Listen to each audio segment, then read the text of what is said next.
Hello, hello, hello, hello, hello, hello. Hello, hello, hello. How's everyone doing today? How is everyone doing today? It's Tuesday. It's Tuesday. It's my not favorite day of the week. I don't really have a favorite day of the week. Hi. How y'all doing? What are we doing today? We're doing some multi-material testing. We're doing some multi-material testing. Ever since we got this unboxed, I've been doing the test prints that come with the printer for test printing. So this was the print that we started at the end of Saturday's stream. So this turned out pretty good. It's a torture toaster print. So that turned out pretty good. And then after that, I printed a goldfish in all kinds of random colors. Again, all the colors are random. I just threw 8 colors in it, and I'm printing stuff straight off of the included G-code files that it came included. I also did a Chameleon. This is another 8-color print. So that is the Chameleon. These are, again, all included G-code files. I did this guy because, I don't know, why not? All the multicolor prints. And then I did a little butterfly. So yeah, it's been printing good. I did have one error. I don't know what happened. I had a print randomly decide. I don't know what happened. I don't know what triggered it. I woke up one morning. I think it was the Chameleon. It looked what happened. It went to dock a tool. The tool didn't let go. So it still had the tool loaded in it. And then it went to go pick up another tool. And obviously it couldn't because it didn't let the first tool go. I don't know how that happened. And the error screen just gave you the option to abort or resume. But there was no option to like manually let go of the tool. So I just kind of swapped the tool around so that the tool it was trying to dock into an area that was occupied was then free. And then it just went and picked up a random normal tool to continue the print. And then I just swapped the tools back and then it continued on fine. I don't know what triggered that. I kind of wish there was a button that you had to like manually let the tool go. Because you have to like, I don't know. I don't know how to manually let go of tools on these. So yeah, I couldn't get it to at least. So I got it fixed. It wasn't that complicated, but that was the only error. And so far we have done settings, system, where's my data? Is it under info? Info. Print statistics. Yeah. Where is tool changes? We have done 9,500 tool changes. We have done 9,500 tool changes since Saturday night. So, so far so good. But all I've been doing is printing with PLA. All I've been doing is printing with PLA. And we're better than that. We're better than that, right? We don't be printing corn plastic nonstop all day, every day around here. We be printing with engineering materials. And by engineering materials, I don't know. We're gonna try multi-material printing today. We are gonna try some multi-material printing today. I've got some Fiberology 40D flexible filament because it's the softest filament I have. So we're gonna try some flexible filament. And then we're also going to try some PETG. So what we're going to try, I need you, this is your homework. Find me a model that's a good test model to test flexibles, inflexibles, and support.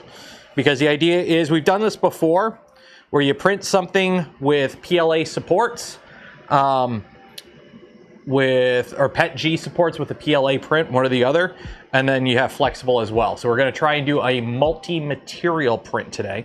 Also, if you're wondering what the poops look like, they're not really poops. They're more dingleberries. So this is what the actual like priming waste looks like, which is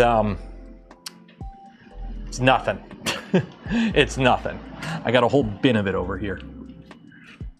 The only downside with it, it's so small and light. It actually, I've noticed it's if your machine isn't statically ground, they just kind of stick to stuff because of static electricity. They just kind of stick to stuff. It is what it is. That's one thing I've kind of noticed.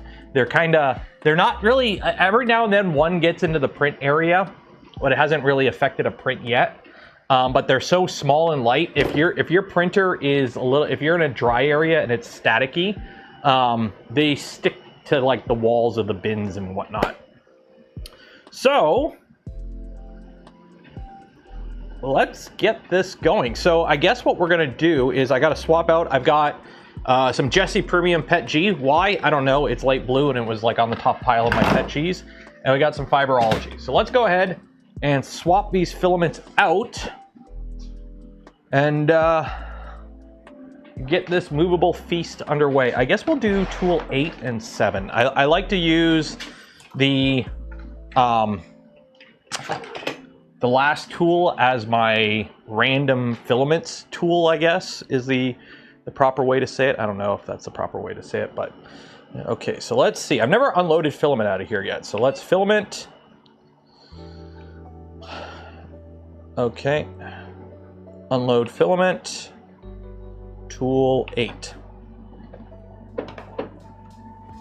So let's load and unload. Some flex may need some, well, yeah, obviously, well, we'll actually slice something.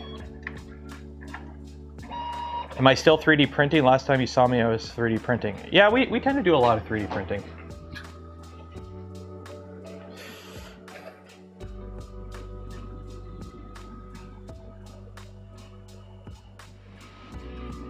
I love how fast these tools heat up.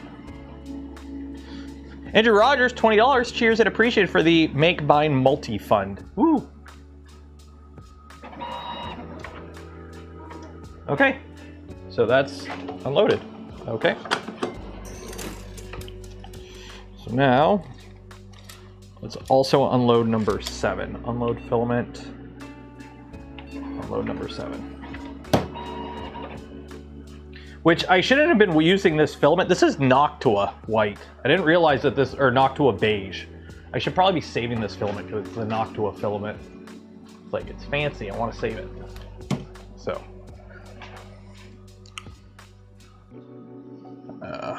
Yeah, the tools being super fast makes bed feel slow. I know, it's ridiculous. It's ridiculous how fast this thing is. There we go.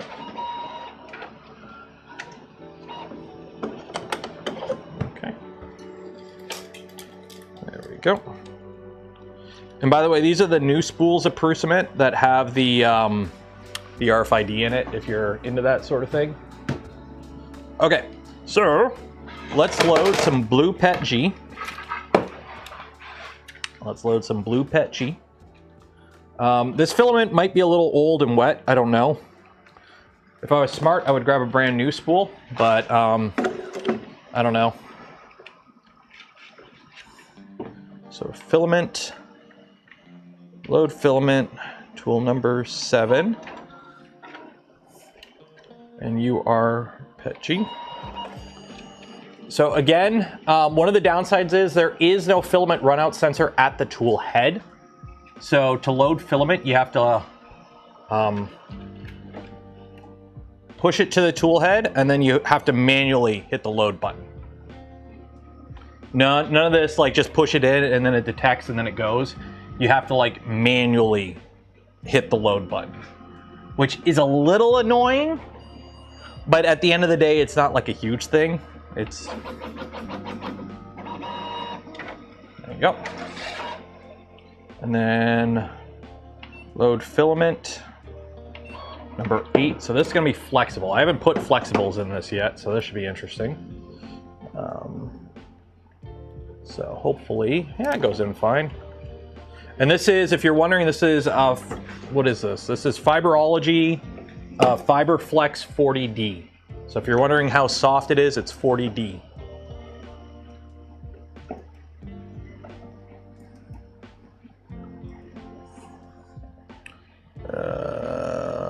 hips PP flex.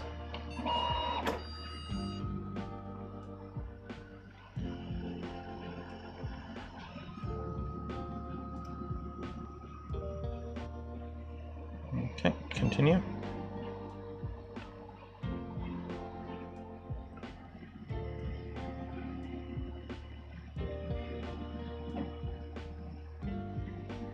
Is it loading? I don't know. It's hard to see. I don't think it's loading.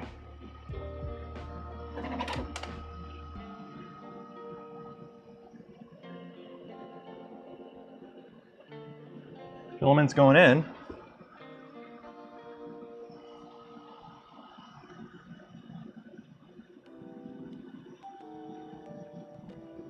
Okay, now it's purging. Oh, it's going slow because it's a flexible. It's purging slowly because it's a flexible. Ah, that's smart. Also, I'm gonna do this because with this on this setting, it keeps going on an angle. But if I do that, I'm gonna rest it in a smaller area. There we go. Okay. And it purged, yep.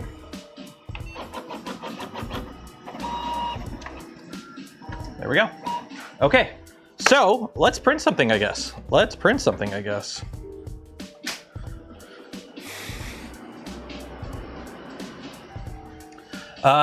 Kick the stream chat in OBS. Oh, is it overlay? Refresh cache.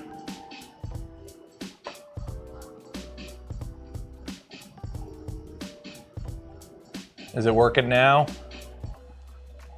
Hi from Czech Republic. Hello. Yeah, we're going right to, well, we've done a bunch of like regular material prints. We've been doing a bunch of regular material prints, so now it's time for multi-material. Okay, so let me just update these colors. So I actually have this. So we got black, 2 is red, 3 is yellow, 4 is green, 5 is light blue, 6 is silver, 5 is light blue, 6 is silver, 7 is blue PETG, and that will do PRUSA PETG, and this one is red, and this is fibrology. Oh, I don't have a... Does PRUSA not make a flex? Okay, so I gotta add presets. 1 second here. Show high template presets. Wait, no. Where is? Add them all. Andrew Rogers gifted a community membership. Cheers and appreciate it. Guess I'll do the intro now. So hey, if you do want to help support the channel, the content I create, and the things I do, consider becoming a channel member, a Patreon supporter, or if you're really cool like Andrew Rogers here, gifting memberships to others. It's the best way to help support this community. Also, don't forget, every stream we do give away a spool of polymaker filament. So if you do want to be entered for your chance to win that spool of polymaker filament, link in the video description, enter for your chance. We will be doing that giveaway at the end of stream. It'll be about 3 p.m. EST. And then also, for proper disclosure and all that, this printer was sent to me by PRUSA. So PRUSA sent this printer to me free of charge on the condition that I make content with it. So they did provide this printer. They did sponsor the printer for the channel. However, this content obviously is not paid for. Words and opinions are my own. Obviously, it's also live. So it's kind of hard for them to approve that, but you get the idea. Why aren't you showing all the filaments? Show me all the filaments.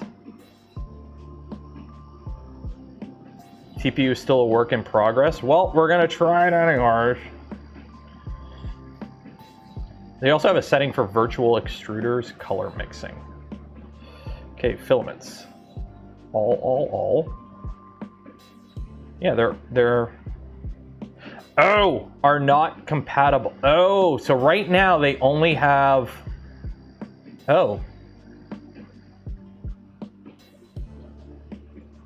PRUSA Don't be pulling a bamboo here. If I want to print with a profile, let me fucking do it.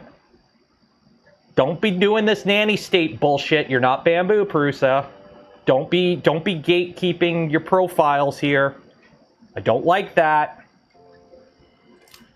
VIP PRUSA research. Yeah, that's for unreleased stuff. Don't be gimme. I know you're not supposed to. Such language. It's a topic I'm very close to my heart. I do not like people telling me how to use the tools I have. If I want to use my wrench as a hammer, shut up and let me use my wrench as a hammer. Don't be going, oh, we don't recommend this. Okay, put a big pop-up, say, hey, we don't recommend this, but don't stop me from doing it. So now I'm going to have to make a profile. So I'm just going to copy the flex settings from another filament. That's annoying. Don't be telling me how to do my, tell me how to use my tools.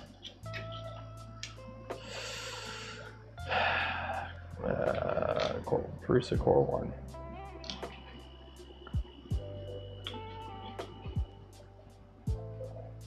Can you edit the print? Oh yeah, you can edit the profiles. I can make a TPU profile. It's just not letting me select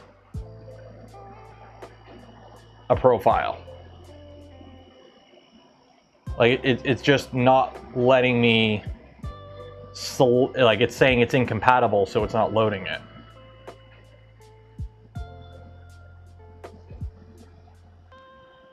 Because if you look over here, like on a normal core 1, I have all the filaments. So I have the fiberology profile here. I just can't load that profile in here because it's like, oh, it's not compatible.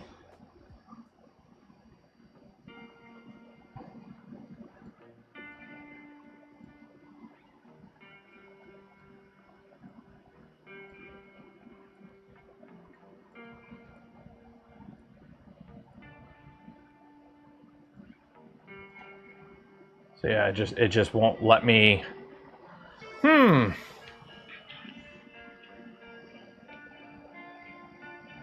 Does it work nicely? I haven't tried it with Orca yet. So what we're gonna have to do is we're gonna have to make a profile now, because it won't let me make a flexible.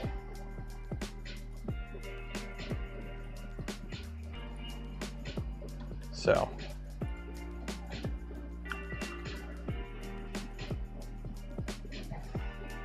So 220, 220, 60, 60.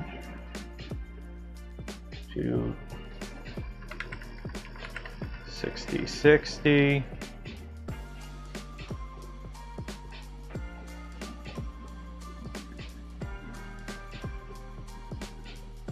150 for that. Oh, that's an NA because there is done. Density.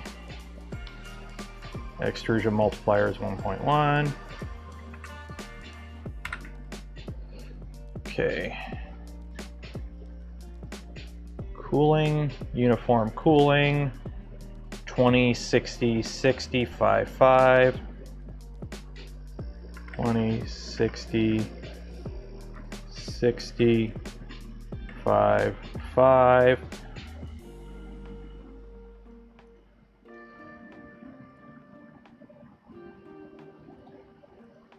Uniform cooling.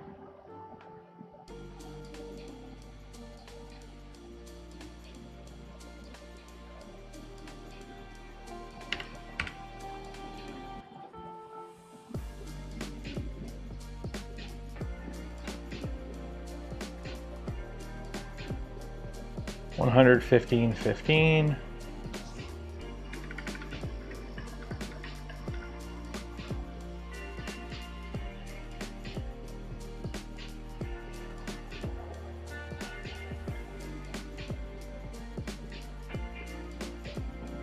It doesn't give you any, the PRUSA index profiles are only for these materials, for PRUSA and generic, PLA, PETG, and ABS, and ASA. They don't give you any flexibles, so we're playing with fire here.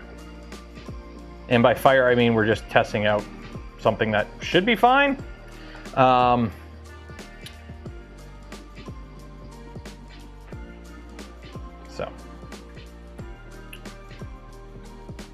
Okay, advanced.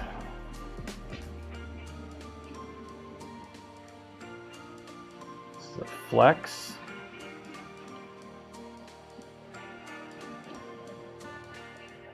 .500. 0.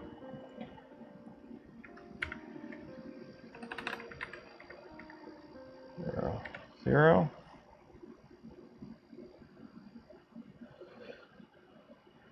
328 190.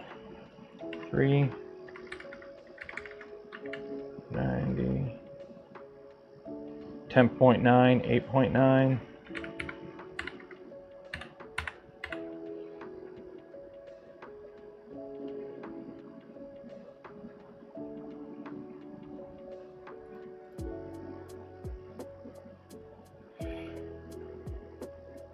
Four 2.2, 0 4 2.2,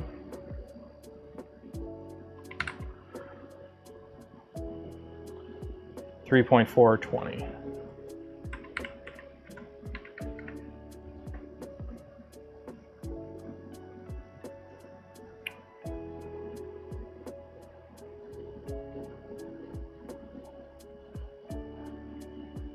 Tool change parameters. I'm not gonna, here, you know what? Save.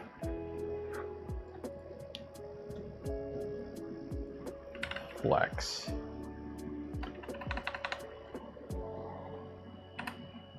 Okay.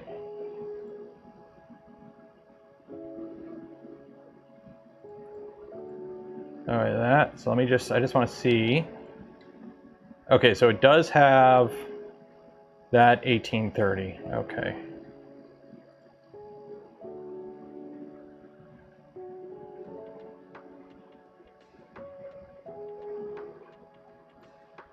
Okay. Filament overrides.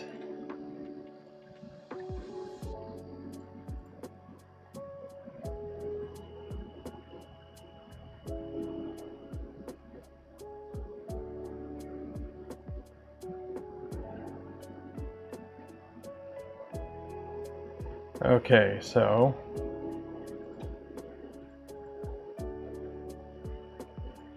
$60.20. Oh, Bearded Printer gifted a community membership. Cheers and appreciated.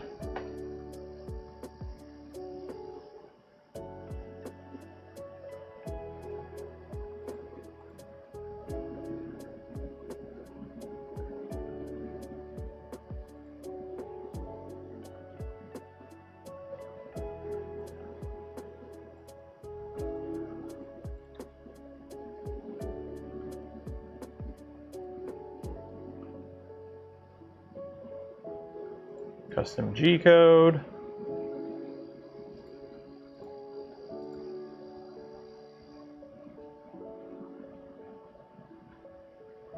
Yeah, don't gotta worry about that. And okay. So we need something to print with our totally YOLO'd profile here. It works to be released soon. Okay. Like, to be fair, I have this machine before most people. So I have this machine before most people.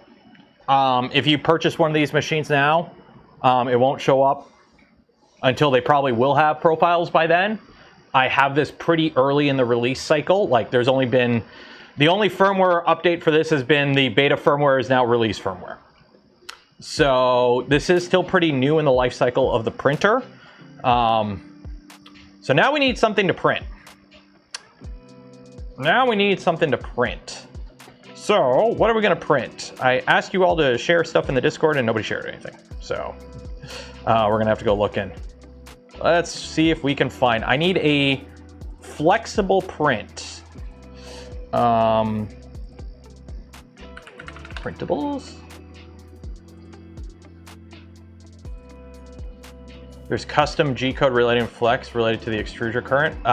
Do you know what it is? MultiMaterial. There, I know we did a skeleton. I remember we did a skeleton one. Majora's Mask. What were you saying about flexible Spice King? Do you have any information on that? Can you post it in the Discord? We did a print of a spine, I think,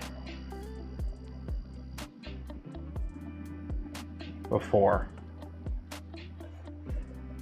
Spine flex. Yeah, we did like a flexing spine print. Was this it? I think it was this. I think we did this guy. Yeah, I think we did this guy. Yeah, I think it was this guy.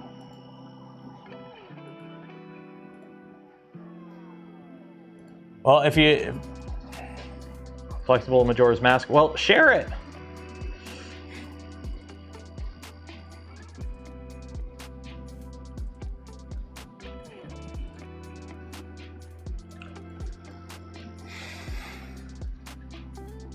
Okay.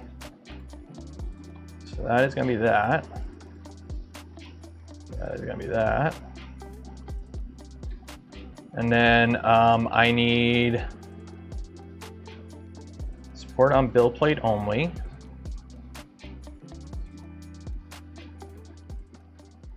We want to do organic support, soluble, and then we want to use a specific extruder. Where is extruder?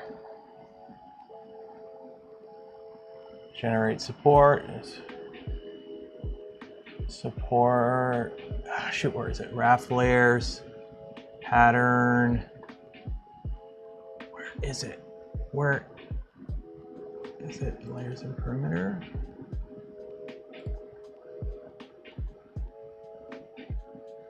Where is the setting?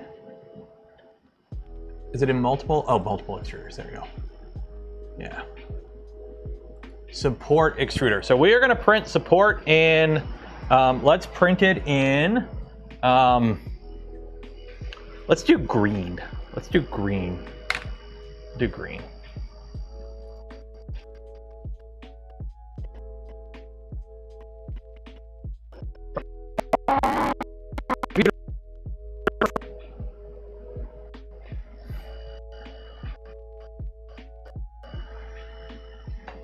Make it a pain though. Next year index are very different. Oh yeah, they are completely different animals. They are completely different animals. How does it calibrate offset in dev kits? This kit has a PCB. This kit has a PCB. I'm not sure how it does it in the dev kit, but this one has a PCB that does it. So there we go. So that is.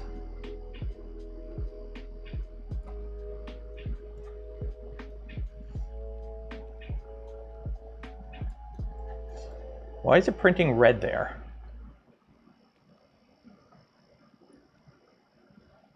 Why is it printing red?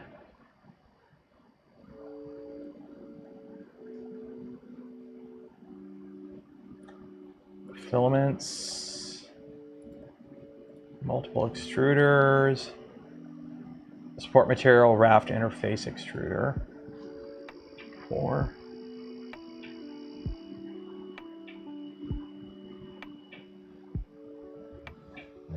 Maybe that's it.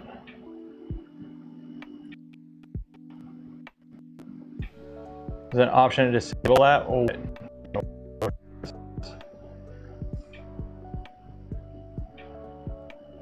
Extruder 8 is color red. It's extruder 8 is loaded with well,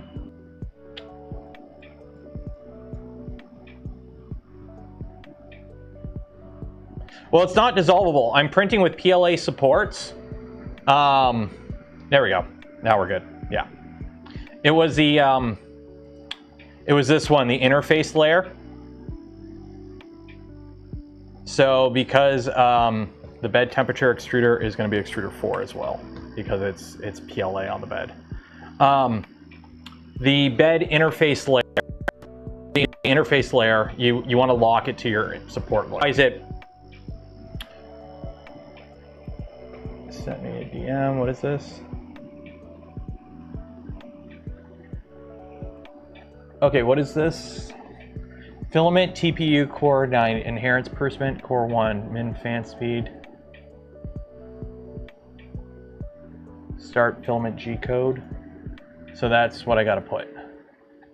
So filaments for the flex.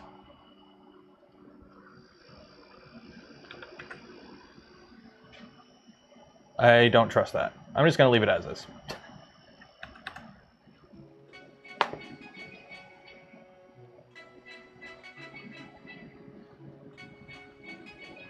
But is this the settings for? Well, this is TPU 95A. I'm using 40D. I'll just use the previous settings. We'll just YOLO it. YOLO it. YOLO it. We'll just YOLO it. I think. If it works, it works. If it doesn't work, it doesn't work.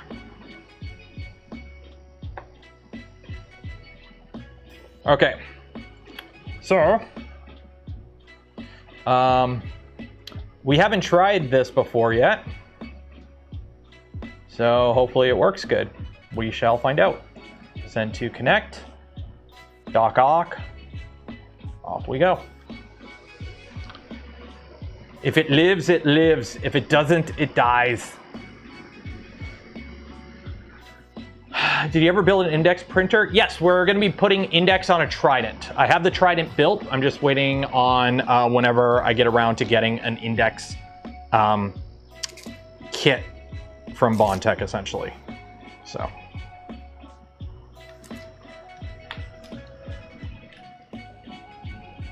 Is the print starting? I can't see. Oh, I gotta go over and double check on the screen. Print. Wrong filament type. What? No, you're flex.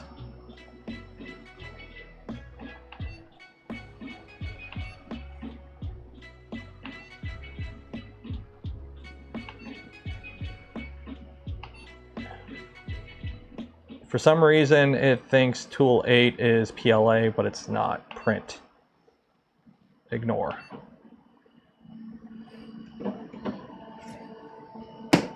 If it bleeds, it bleeds. Flex in slot 1. I don't have flex in slot 1. I have flex in... Oh, wait, what? Stop. Yeah, cancel. Okay, what do you mean flex in slot 1? There shouldn't be a flex in slot 1.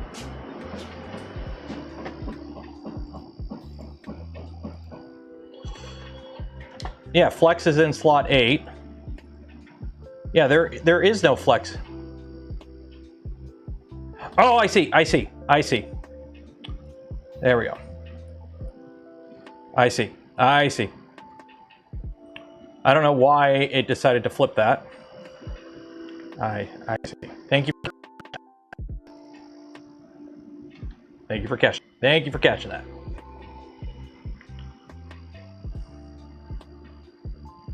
So now we reslice and then send it. I just happen to have 2 reds. There we go.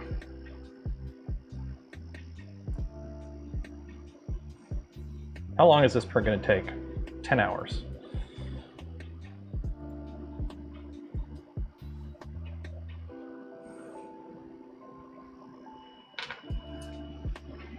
There we go. Uploaded, sent to connect.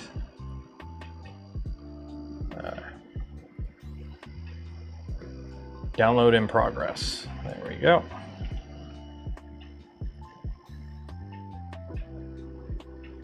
Oh wait, how much you want to bet it's still transferring the old file? No, it's still transferring the right file.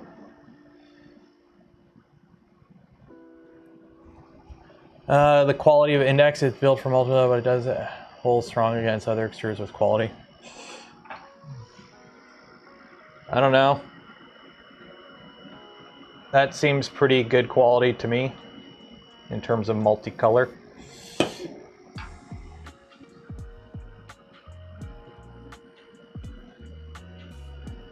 I mean, compared to the Chameleon from, which one's this?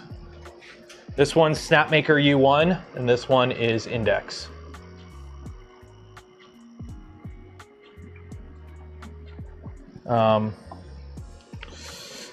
They look both good. I know, welcome to modern 3D printers. They all print fine. Yeah. I don't know. They look fine. Still going on the printer? Oh, it's transferring the old file. 1 second. 1 second. I gotta set the printer ready. Home.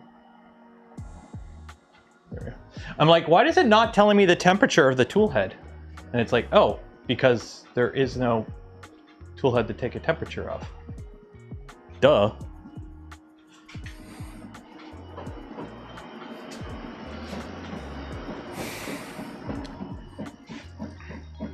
Also, for those that complain or bring up the point that the Wi-Fi on this is slow, yes, the Wi-Fi on the PRUSA printers are slow, but as you can see, it starts printing as it downloads the file. So the G-code optimizations for compressing the G-code that PRUSA did allow it to be read sequentially as it downloads. So essentially, as soon as you start transferring the file, it starts printing. So by the time your bed's heated up and the print's ongoing, then it's usually downloaded by then. So you don't really have to worry about it being slow because it just avoids, it just starts printing the moment it starts downloading.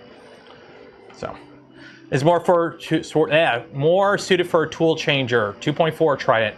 I personally think Trident because you don't have to deal with that additional Z travel. So especially with an index, with something like a stealth changer, obviously it makes more sense to do a 2.4 because you have to do a 2.4 for stealth changer unless you want to add servos or something for the docking undocking mechanism. But if you're going with index, a Trident's so much easier because it's a bar in the front and you change out the tool head of the printer and you couple different printed parts. So yeah, 2.4 will be fine if you're okay with bringing it. Just the 2.4 makes it more complicated because you have to deal with all the filament management and everything also in the Z. Whereas a Trident, everything stays the same throughout the whole print other than the bed dropping. Where on a V2, you got to have all those Bowdens, be able to clear all 8 of them or however many you put, have to go from all the way up top, all the way to the bottom, and all the way to the top, and all the way to the bottom. So management, and yes, I know I'm blurry because it's focusing on the door of the printer. Do that. Do that. Unfortunately, I can't really get a good overhead view. Yeah, go with that. I moved the printer over a little bit.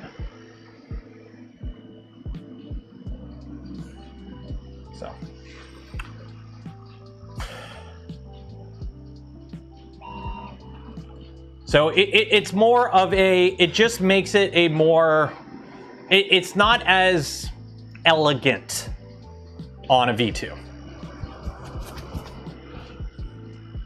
I have problems with Wi-Fi speed. The problem that it supports Wi-Fi WC. All my networks are WAP3. How to connect PRUSA via internet. Yeah, that could be a problem too. You know what else is a problem? I have to wear a belt now. Normally, I only wear a belt, I don't like wearing a belt when I sit at a computer, just because I don't find it comfortable. I have to wear a belt now. I've lost so much weight, my pants fall off. My shorts don't fit unless I wear a belt. Literally, I've had to take, I have one of these, I wear these kind of belts. The kind that are just straight up friction, what are they called? Adjustable friction belts? I don't know. The kind that you could just any size. I got in the habit, I like these belts because you don't have to worry about holes and whatever, and they're infinitely adjustable. But I've had to take 2 inches off of it. So it's suspenders. I used to have a pair of suspenders. Suspenders are surprisingly comfy. One of my dress uniforms years ago had suspenders when I did ceremonial guard, and they are really nice because then you don't need to worry about tight pants, because the pants were cloth and they didn't have any sort of stretchiness to them, so like they just fell off. So you just wear suspenders and they're comfy. Suspenders are comfy, damn it.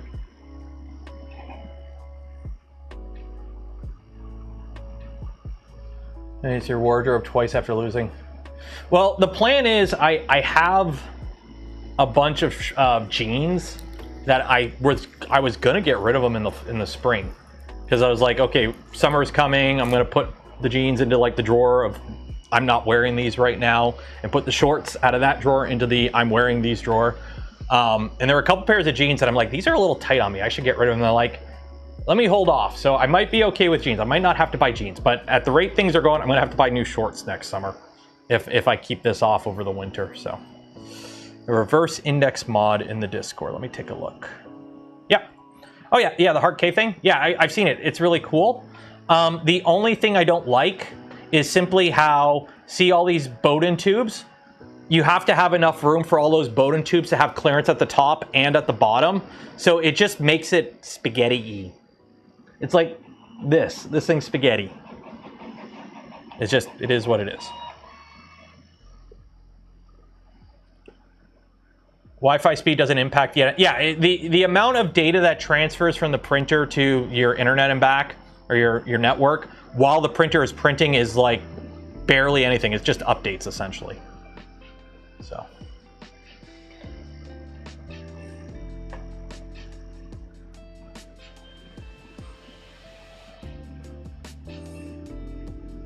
But yeah, the biggest, the reason I'm doing it on Trident is just, I don't know, it's just easier.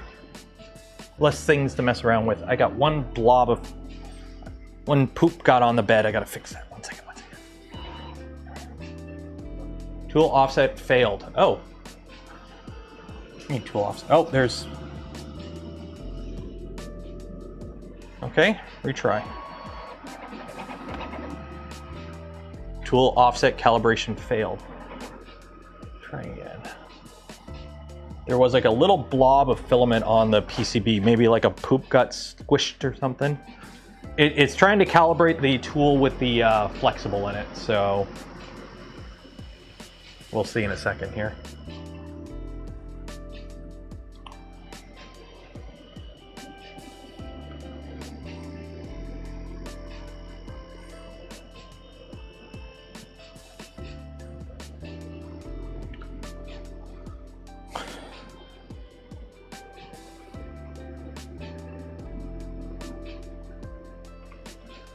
Also, I'm half a pound off the funny number in terms of my weight. I was 170.4 this morning. I'm half a pound away from funny number. So, what are you doing? Oh, it's just cleaning.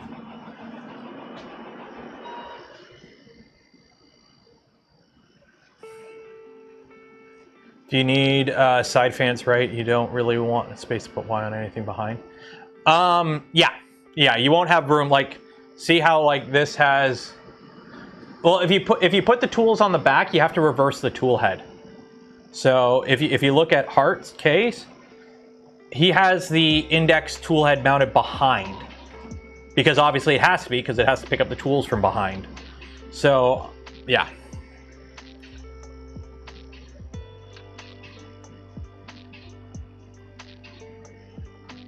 Are you good? Yeah, you're good. I don't know what it's doing. Oh, there we go. Bed meshing. Mine in October had a delay due to some travel. I'm really liking this so far.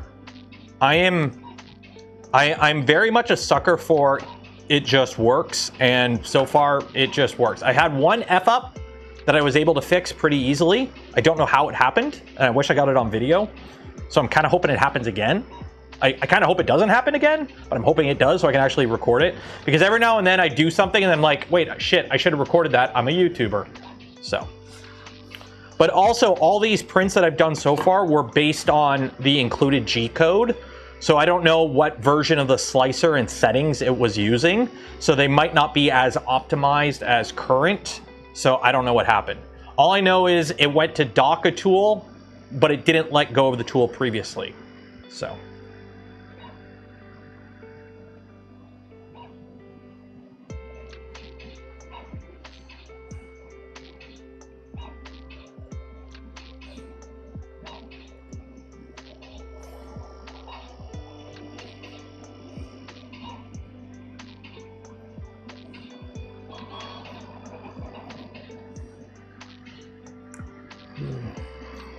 First fan approach is the best. Oh yeah, where they have the fan behind it here. Yeah, it works really good. It works really good.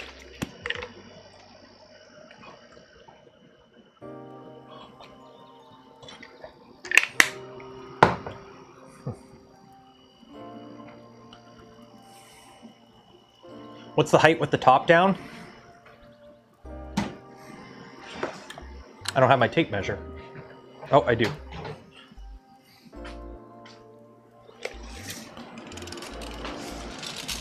With the top hat on, you're looking at like, I don't know, 27.5 inches, 27 inches. Like, it won't fit on this shelf. So just per perspective, this is the normal core one.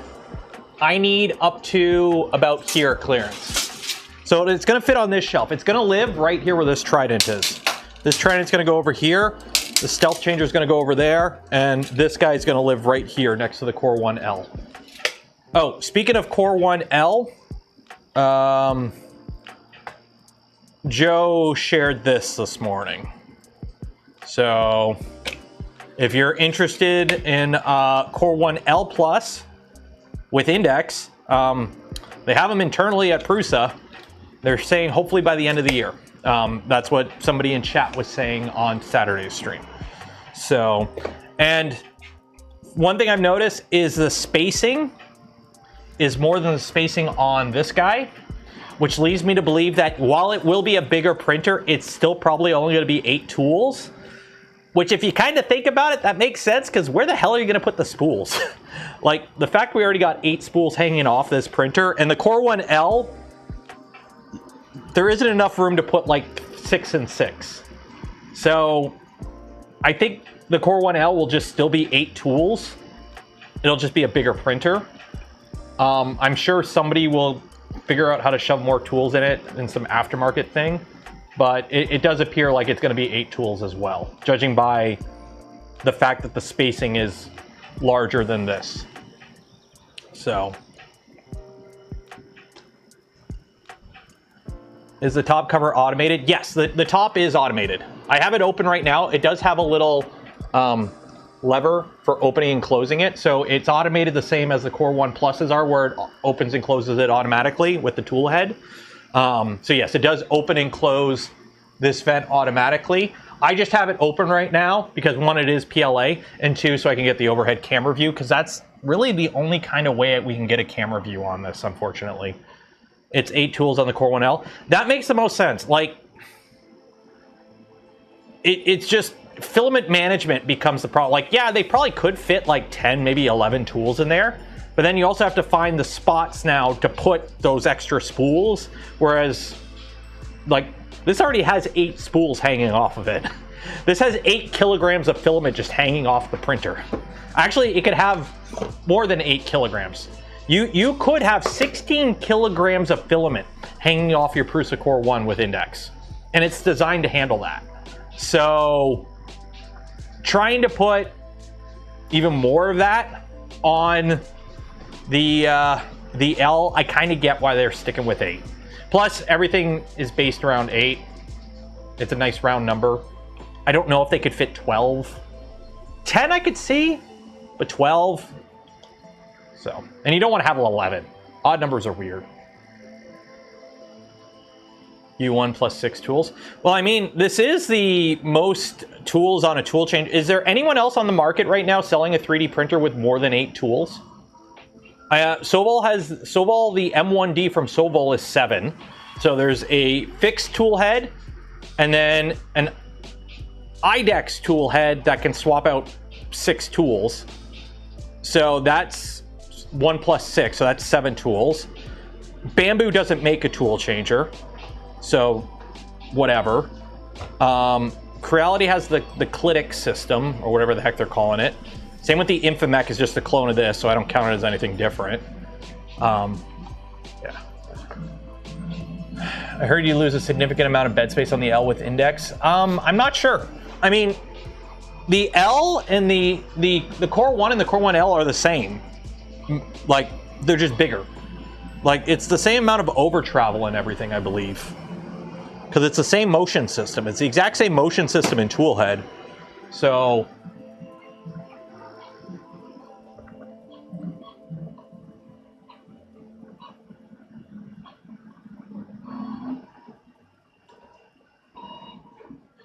well, I mean, yeah, like my Venture XL, I could put racks of tools in the back. I could put 100 tools on that if I wanted to, because the gantry moves in the Z.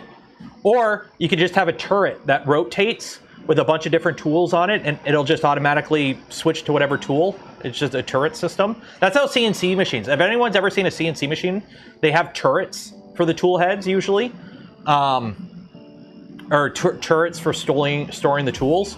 So you could have a turret. There's a bunch of different ways you can do it. There's a bunch of different things you can do. You can get creative. The L is lighter than the Core 1. It is. I had to move everything around while moving the shelf over. The L is surprisingly light compared to Core 1s are dense. But I think they still have, even like the Gen 2s, are they still using the steel panels on the side? Yeah, they still have the steel panels on the side. Whereas on the L, it's aluminum. The frame is still steel, but the panels on the L are aluminum. Whereas on these guys, they're steel. I'm wondering if they're going to switch over the Core 1s to aluminum as well at some point. So, order one of the PRUSA dry boxes. I have 2 of them. I have two of them, I think. I have 2 of the PRUSA dry boxes. I could put them on here if I want. We'll see. Tighter? Oh. Is it? Maybe a little bit.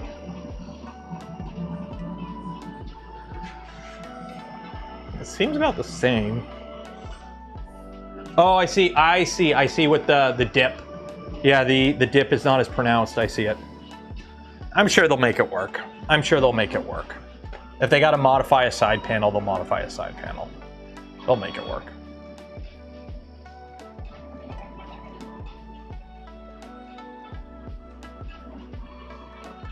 Part of the marketing shticks with the Core 1 was the entire outside being magnetic.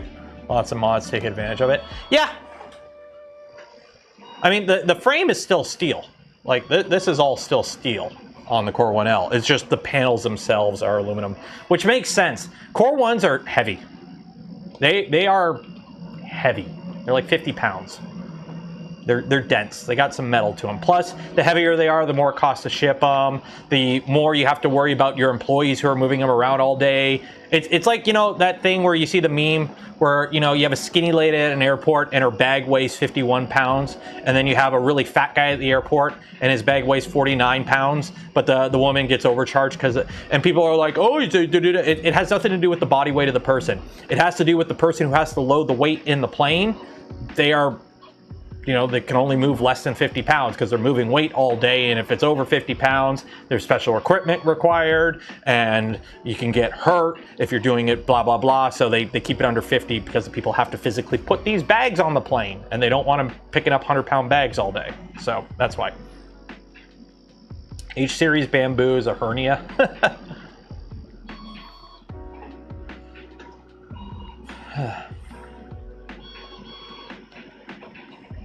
Buy the dip. Dude, I'm putting together, I gotta make a list. I'm gonna be making a list and putting it on the Discord. I've got a bunch of printers I gotta get rid of. If you live in Southern Ontario, I'll be putting up a list of printers I'm gonna be getting rid of at extremely reasonable prices. Put it that way. But I went through the storage room downstairs and threw out a crap load of stuff and reorganized it. I put a bunch of shelves up. That was yesterday's project. So I'm turning it into a workout room / storage room. So I need to get some home gym equipment now. So yay. Did you ever get the missing box? I did. It showed up yesterday morning. So I got an extra bed. I got the camera, and then I got the filter to put on the back of this. So we'll be doing that maybe Friday or something. I don't know. We'll see. I got to start printing cab parts for the Unimog. Don't know, workout rooms. See, I'm ahead of it. I'm turning a storage room into a workout room. I mean, at this point, all we have is a bike, which we've had for a couple years now. So we have a little Echelon bike that's, the app broke, so I can't use the screen on it, but that's okay, because the app sucked and I wasn't paying for it anyways, so. But just probably gonna get a bench and some dumbbells and kettlebells and maybe a pull-up bar or something. Monolith gantry. I know we'll be doing a monolith gantry rebuild on Toasty Boy whenever LDO redoes the kits and I get a kit, essentially. So.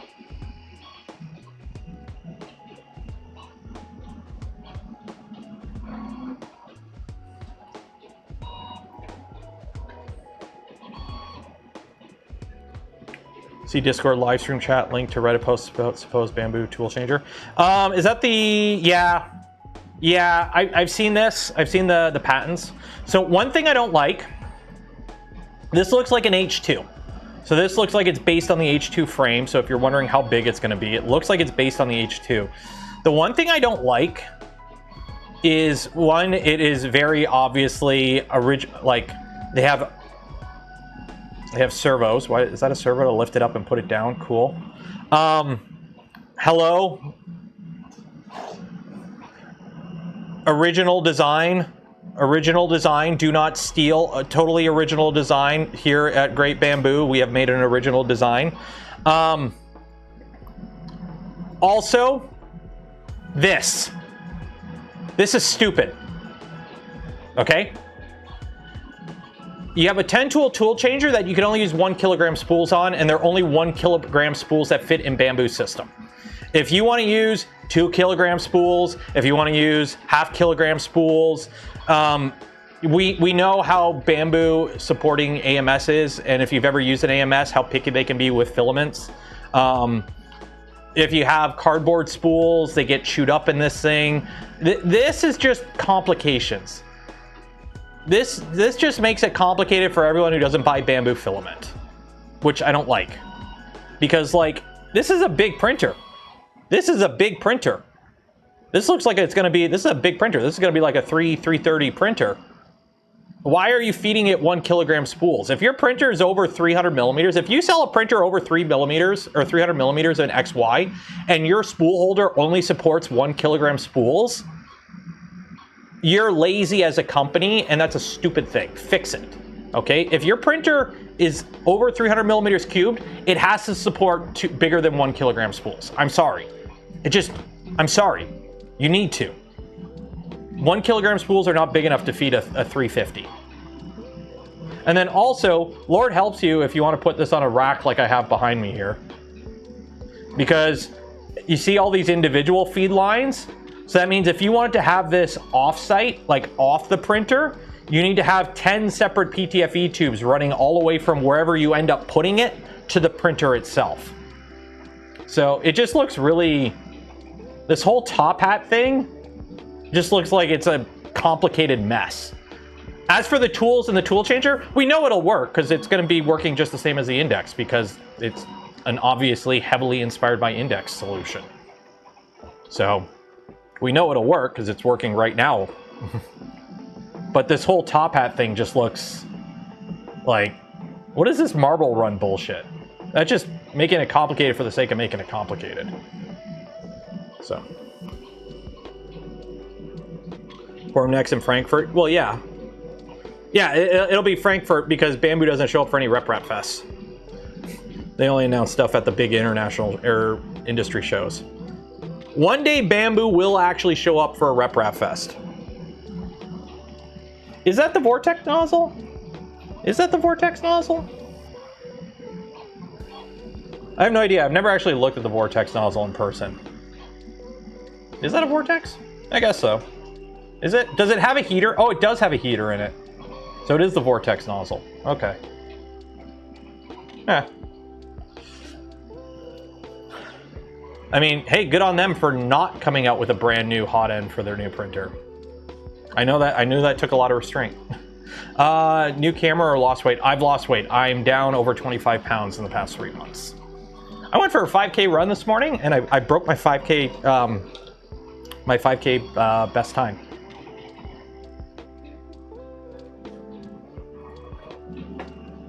Yeah. I got new shoes on the weekend, so I went out for my every other day run this morning, and it was like a almost under 35-minute 5K overall time. So, yeah, these are my new shoes, my Hokas, the Bondi 9s. It's like running on clouds. I love it.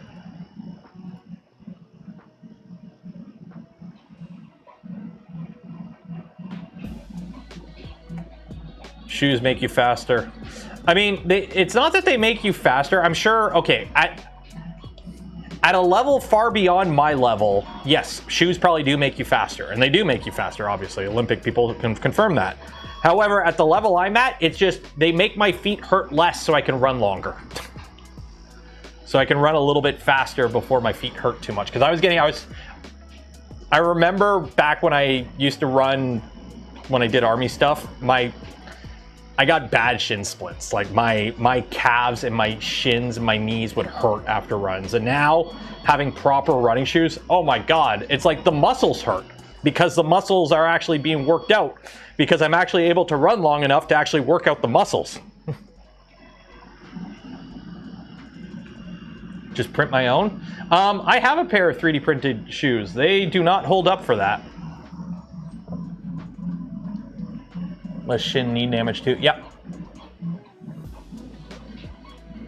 I'm thinking on the Discord we have an IRL channel that's meant to be for like events. Like, hey, I went to a 3D printing convention kind of events.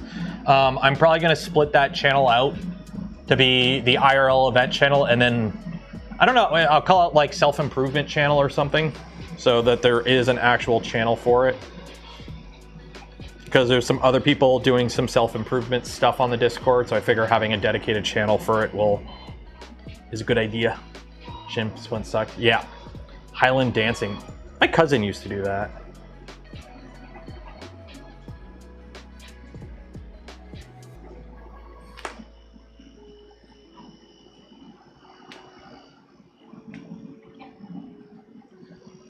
The goal is I might be dumb enough to sign up for the Detroit Marathon next year. If I'm dumb enough. I'm going to try and sign up for the Windsor Half Marathon at least. That's a half marathon. And then if I'm dumb enough, I'll sign up for the Detroit Marathon. We'll see. Started riding a bike. I have a bike. I have an exercise bike too. The problem I have with biking, there's nowhere around me to bike. If I want to bike, I have to go down like roads with unpaved shoulders where the speed limit's 80 kilometers an hour. And I like living too much to risk that. It's not worth it. What are my thoughts on rat rigs? They're nice. I have one. I have a Rat Rig 3. If you're looking for a large format printer with a pretty decent degree of customizability, I think they're a solid option.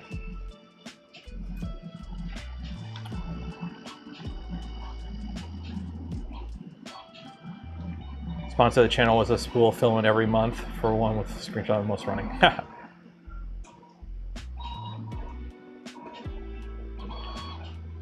So like that's why I run. Running around my neighborhood is a good 5K, a little over 5Ks, and that is literally like as far as I can run unless I want to do laps of that, because otherwise, again, I'm running on roads with 80 km/h speed limits and unpaved shoulders because I live in the burbs and I'm surrounded by farm fields. So, kinematic bed options. Yep, the Rat Rig I built has it. I'm down 75 pounds. I just gave away 9 pairs of almost new jeans. Started at 38. Congrats. Nice. I've been a 34 in the waist for so long.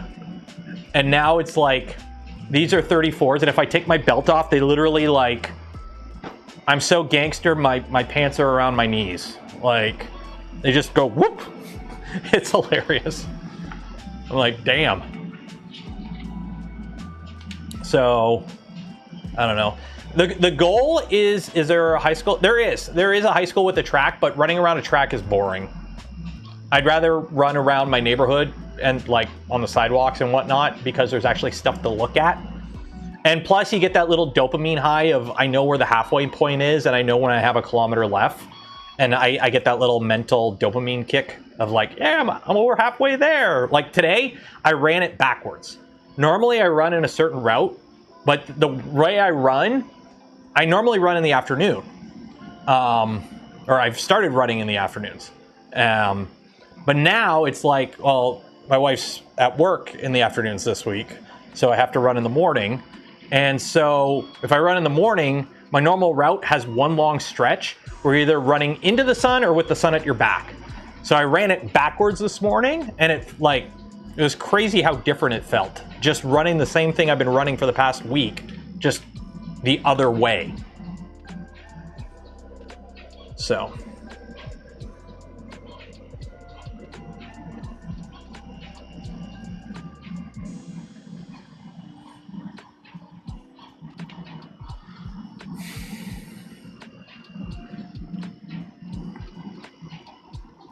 So if I run it in the morning, I have to run one way. Otherwise, I'm running for like 2 kilometers with the sun in my face. Also, I need to get running sunglasses, because these are my normal glasses that I wear every day, and they're transition lenses. So like when I go outside, they just tint. But I don't like running in these. So I got to get the big douchey running sunglasses. Just so I can actually not be blind in the run. I don't need glasses to see when I'm out and about, luckily. They just prevent me from getting headaches on long periods of time, so. Is this the Gen 2? Yes. Andre, this is a... If you were to go on PRUSA right now and purchase a pre-assembled Core 1 with INDX, this is what you get. This is not the Founders Edition. This is the production version of the INDX with Core 1, so it's a PRUSA Core 1 Gen 2 plus... or PRUSA Core 1 plus Gen 2 Index 8 Tool Edition is the name of the printer.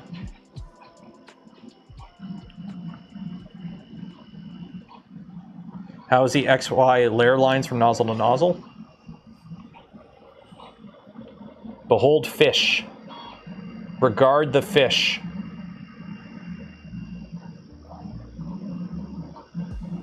There is your XY comparisons. Behold fish.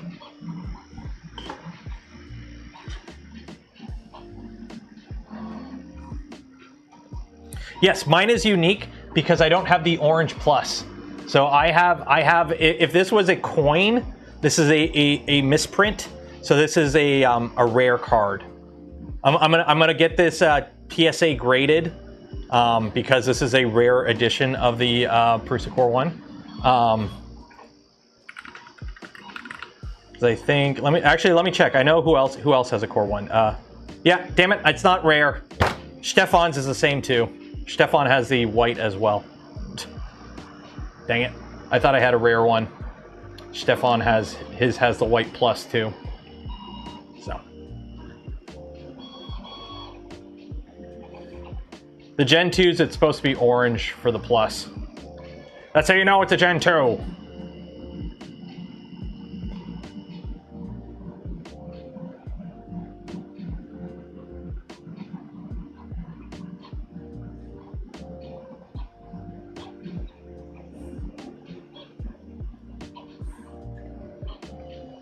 Get some vinyl skins for it. Do you not see how my second Core 1 is named? It's literally a piece of blue tape with 2 on it. So I have Core 1, Core 1-1, and Core 1-2.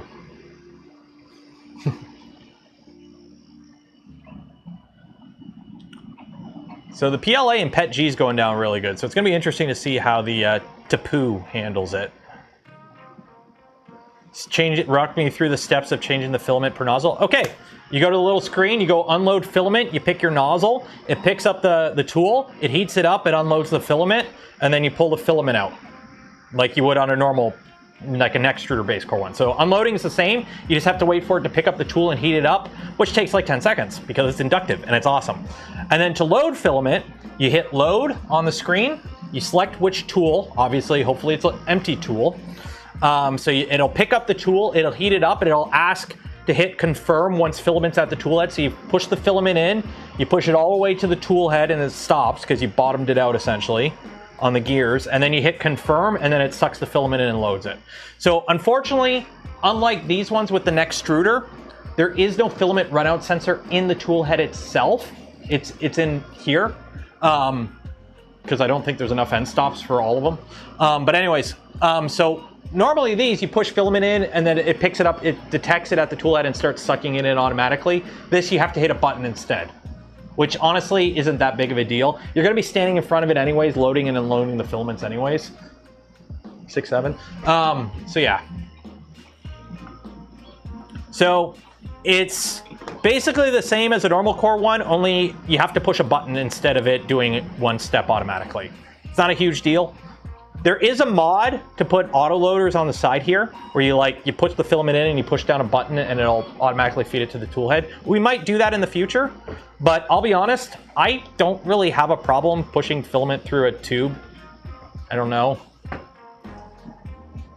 It'd be nice if there were auto loaders on the side, like boosters, but that adds cost and complexity to a printer that is already trying to be price competitive against Asia market printers with a Western manufactured printer, which is already hard enough as is. Making it even more expensive will probably anger more people than it'll gain new buyers by adding a simple functionality. So let me see if I can find the link. I think somebody shared the link in my Discord. I don't know if it was my Discord for the auto loader. Where is it? Did somebody share it in my Discord? Let me see if I can find it here. PRUSA 401 auto loader.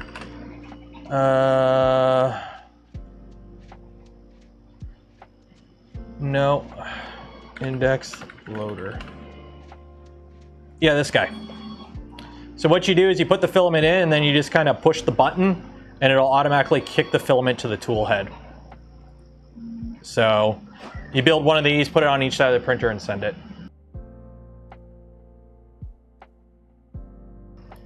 So yeah. So this is a mod we might do. Blue Roll sells a kit, I guess. If you're interested in that, it's like 17 bucks. It's not that expensive. But this is something we might be doing for this guy. What's the flow rate on the Index? Higher than a V6, but not like super high flow.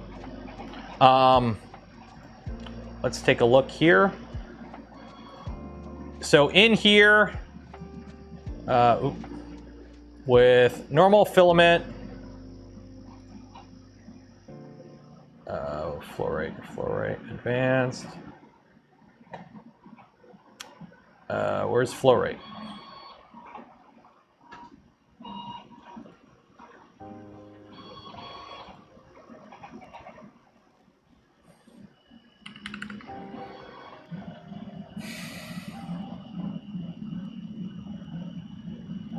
Where is it under cooling?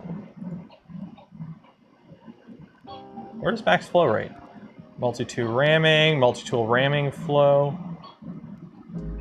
Then they claim 40. Yeah. Oh, here you go. Right now in the slicer, for PLA on a 0.4 nozzle, the PRUSA defaults are 28 millimeters cubed. It can burst up to 40, but it can't sustain 40, from my understanding. If I remember correctly from my talk with Bondtech, it can burst up to 40, but it can't sustain 40. So Yeah, so right now with PLA, PRUSA Slicer has it capped at 28 millimeters cubed of flow, which for those that remember the V6 days of 12, 28 is pretty good.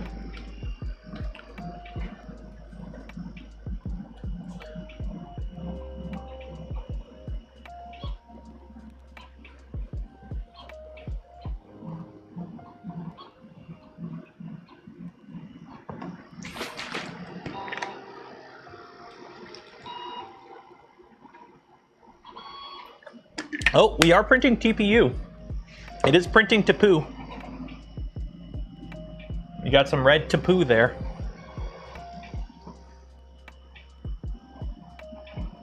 Is it 40 sustained or more burst?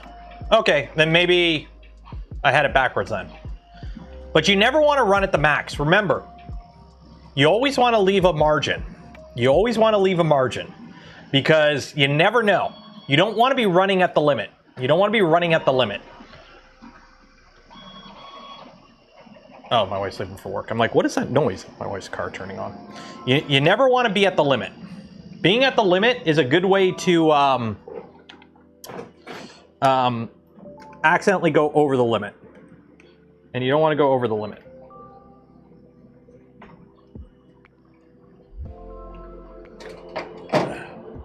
Got to charge up the battery for the 28 is plenty. Oh yeah, because remember too, the higher flow you go and the faster they go, the more cooling you need to keep similar print quality. Plus you're usually only capping it out on like really large walls, like internal walls or infill. So unless you're printing larger models, it's not that big of a difference. Like if you were to print something with your normal profile and like 30 millimeters cubed of flow, and then go into your slicer and just change it from 30 to 35, you don't really see that big of a difference in overall print time, usually. What have you missed? George, if you're just getting here, we are printing a multi-material model. So we're printing a spinal column section with PLA support. The main bones are PETG, they're blue PETG, and then we have red TPU for the squishy bits in between, the cartilage, I guess. So this is what we're printing. So we've got green is PLA, blue is PETG, and the red is TPU, Fiberology 40D. One problem we ran into, this doesn't have flexible profiles. So we had to kind of make a flexible profile. So at this time, this officially is not supported by the printer. It's on the list of things, I guess, is to have official flexible profiles. But right now we're just kind of YOLOing it. So if it dies, it dies.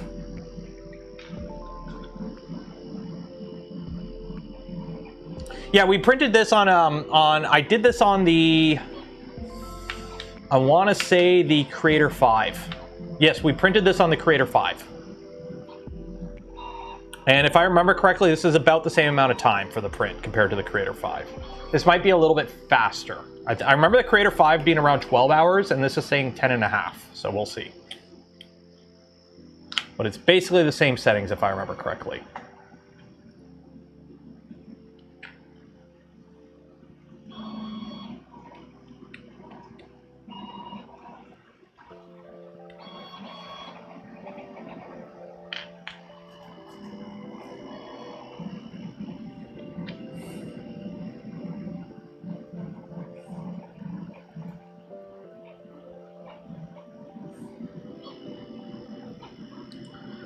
So don't forget though, at the end of stream, we will be doing our giveaway of a spool of polymaker filament.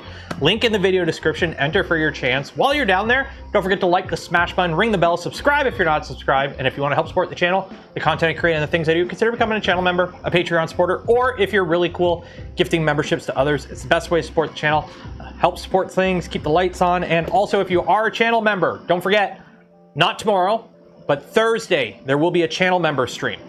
So if you're a member of the channel, a Patreon supporter, or you find the Twitch channel and subscribe to the Twitch channel, on Thursday, probably around noon, there'll be a channel member stream as well. So what are we printing? We're printing a spinal column. So we are doing the blue is PET G. Okay, the blue is PET G. The green is PLA, so PLA supports PET G part, and then the red you're seeing is Fiberology Flexible, 40D flexible TPU. So we are printing flexibles, PET Gs, and PLAs. Something you can't do on a system that has a multi-material system. Something you can really only kind of do on a tool changer. The Creator 5 should be a bit quicker as it can preheat. Yes, but not by much. Watch how quickly these tool changes are. Like, it's really not that... Like, okay, it grabs the tool. It does the prime. There's the preheat, by the way. And now we're printing. For no preheating, that's pretty freaking fast. Like, here, I want to see if it actually reads out the temperature. Let me see if I can actually reads out the temperature. Let me see. Okay, so it's saying 225 on the nozzle. Okay, no. When it picks up the nozzle, 110, 129, 147, 158, 170, 181, 192, 200, 224, 235, yeah, 250. It heats up quick. We're talking like a couple seconds to get up to warm enough that it could start priming. 40D? Yeah, it's Fiberology 40D.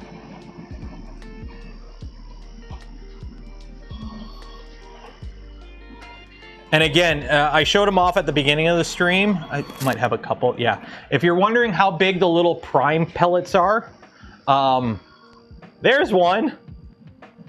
That's how big the prime pellets are. They're that. So, just enough to ensure that the filament's flowing and it's built up pressure on the nozzle, essentially. So.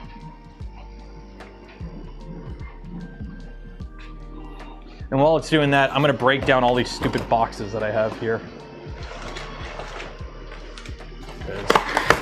I have like, I think it's recycling day tomorrow, and I've got a crap ton of boxes of PRUSA I got to break down because, of course I do.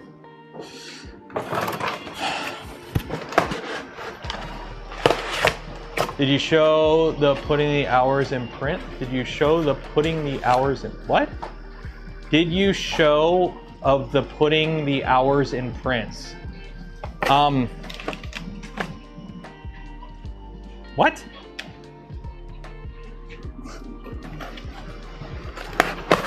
Am I having a stroke or are you having a stroke?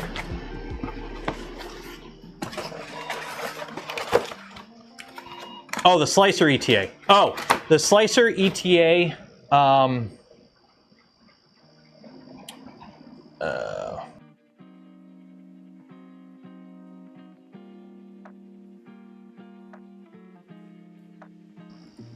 Yeah, there you go. So 10 hours, 52 minutes normal, 13 and a half stealth, and we don't do stealth around here.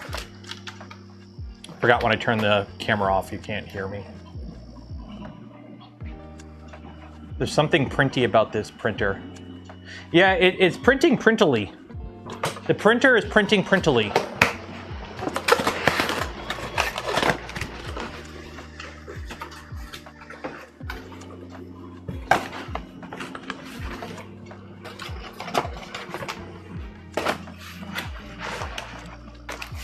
Printer is printing printily.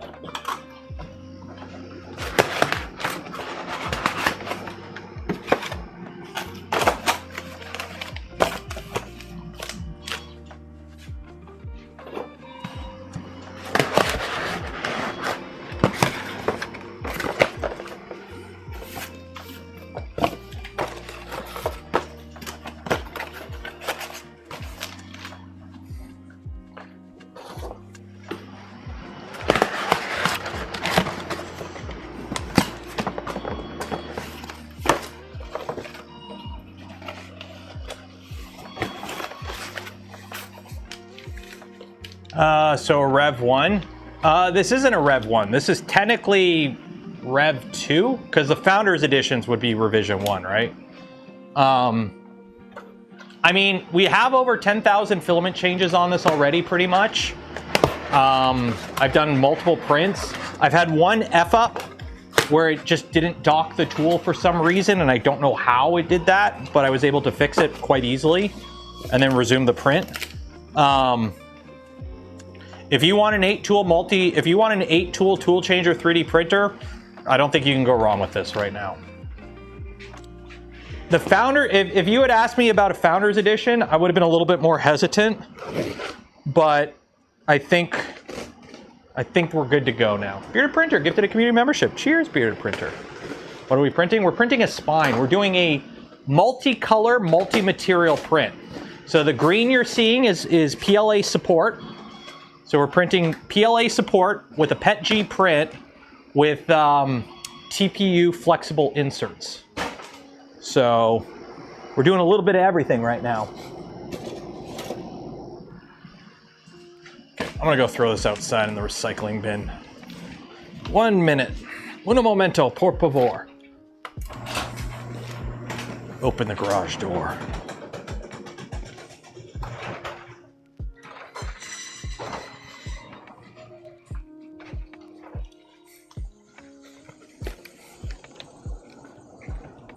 In the bin.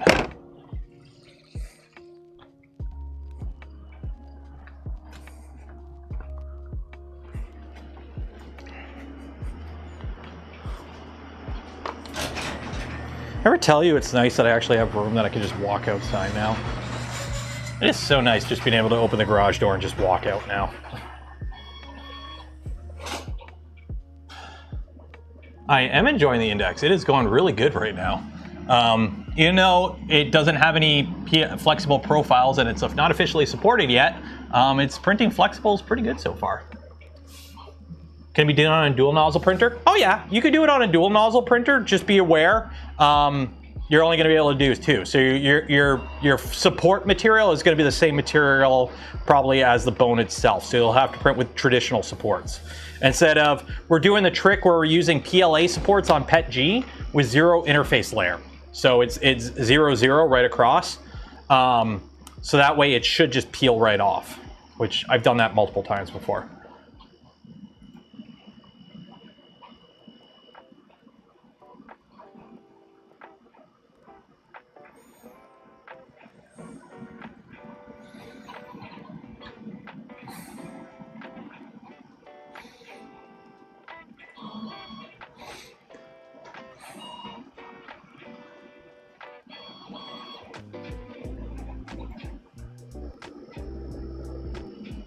Batch 2.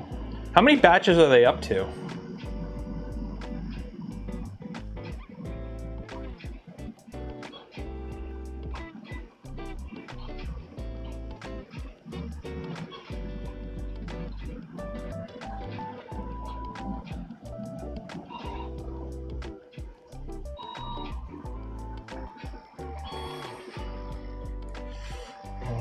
I'm looking forward to trying the different support stuff once my unit ships. Oh, dude, as somebody who did a large project, the Gundam, with a lot of parts, it was all PETG. It was all printed in PETG, but a lot of the larger parts I printed with PETG with PLA supports. That is such a nice trick for just like, one, I used up a lot of old crappy PLA that was just kicking around. And 2, the prints came out so clean, and cleaning supports off was easy because they just peel off. Right? You're not constantly trying to get in there and pry off. It falls off. It's great. So a proper tool changer opens so many avenues of saving. Like, again, a good example. Hey, I have some polyalchemy elixir left, but I don't have a lot of it and I don't want to waste it, but I want to print a big thing in it.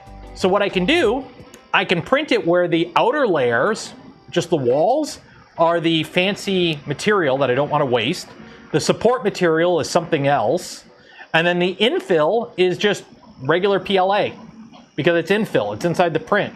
You know, obviously if you're printing with a light color for the walls, don't use black for the infill because it'll read through, but use like white or clear or something. And because this thing, again, the prime amount is so damn small, you're gonna be saving filament. That's like one of those little tricks you can do with a tool changer that you can't do with multi-material system-based multicolor setups. Is you can use your filaments more efficiently.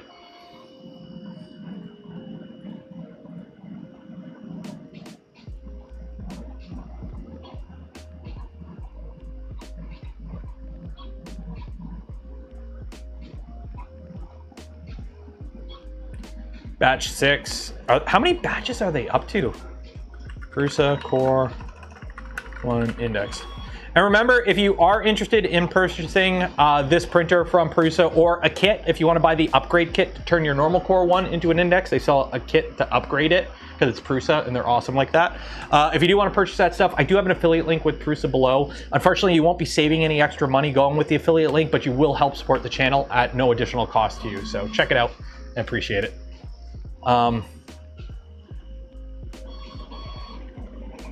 What batch are they up to? So if you order now, October 15th, it looks like. How does it have 10K reviews on Trustpilot? It just came out. Or is that, oh, that's just PRUSA overall. Like, how do you have 10K reviews? You just came out. I have the file to print this cup and I started printing it, but I stopped because one, I didn't realize it was like a full day print and it wasn't going to finish in time for the stream. So I canceled it. And two, I didn't like the colors it was printing with. So, because again, I just kind of loaded the colors in willy-nilly. It was doing the Starry Night print, but I didn't like the color, so I just kind of stopped it.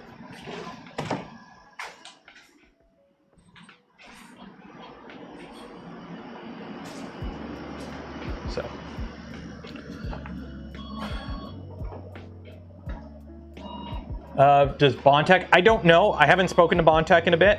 I'll reach out to them in the next little bit, I think.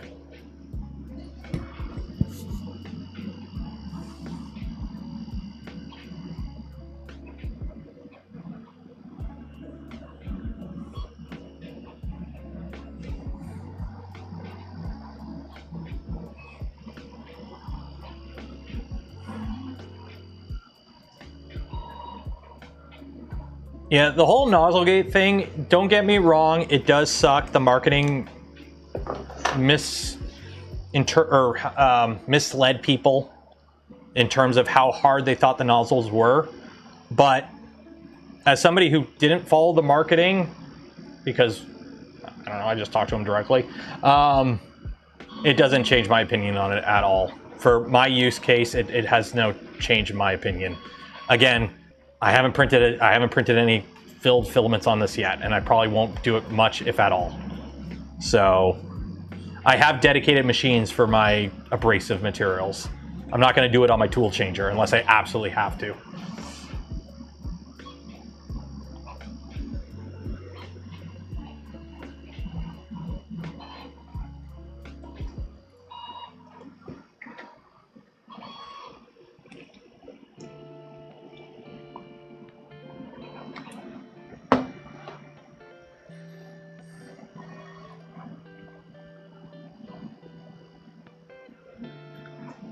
E3D is working on some properly hardened tools. So if you want, just wait on those. Like, just do what I do. I keep it so that on most tool changers that I have, the last tool is my designated odd stuff tool. So that's the tool that I load flexibles on. That's the one I load abrasives on. That's the tool that I use for just non-standard filaments, because one, it's usually the tool I end up using the least amount. So any additional wear from more abrasive stuff is hopefully equaled out by the less amount of use compared to the other tools. And also it's the last one in the lineup. It just makes it mentally easier to keep track of. So.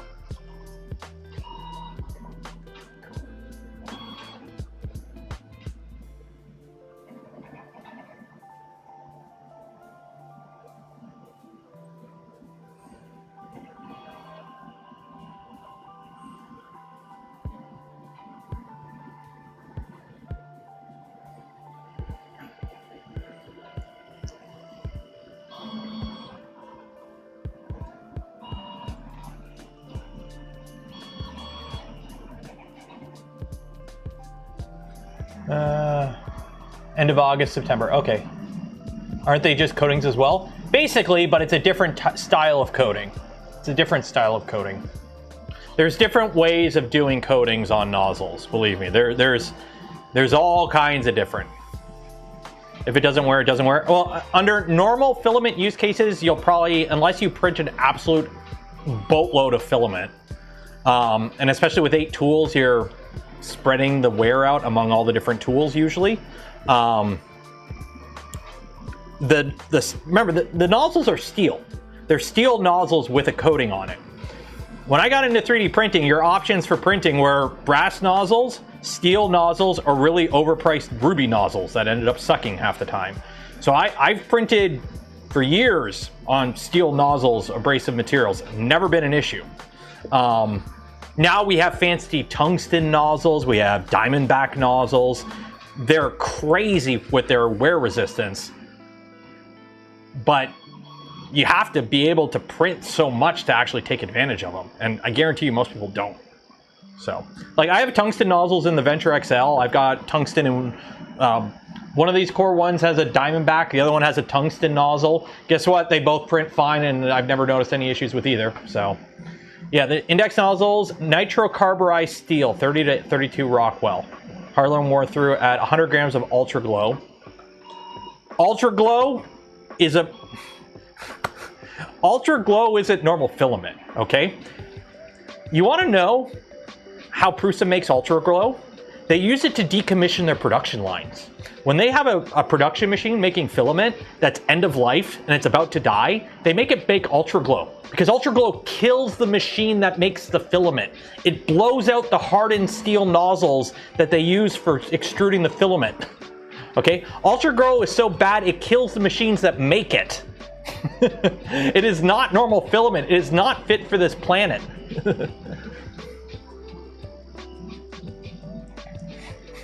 Ultra Glow is insane how abrasive it is. It is not. It is not. I would not be printing that on anything but a diamondback. Like, that filament is insane.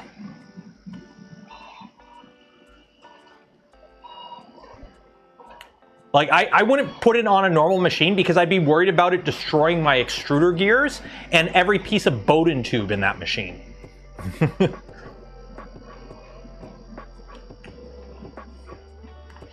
Do you have to manually run the accelerometer steps on Index or Result?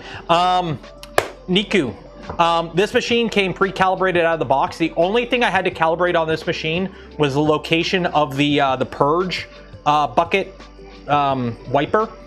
Which was basically just move the tool head to the right spot and hit a button, and then it calibrated off that. And then hit print.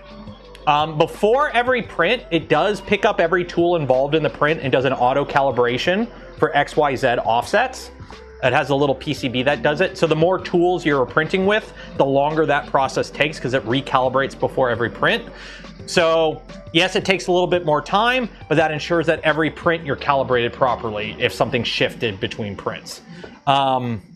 As for accelerometers and all that, I don't know. It came pre-calibrated. I haven't adjusted anything because, I don't know, prints look good. So.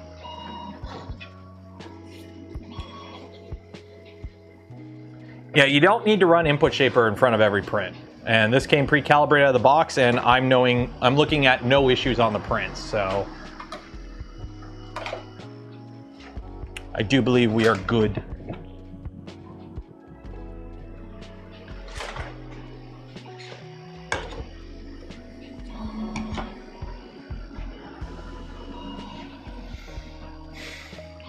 Index for trying it. Whenever I get a kit, we'll start building it.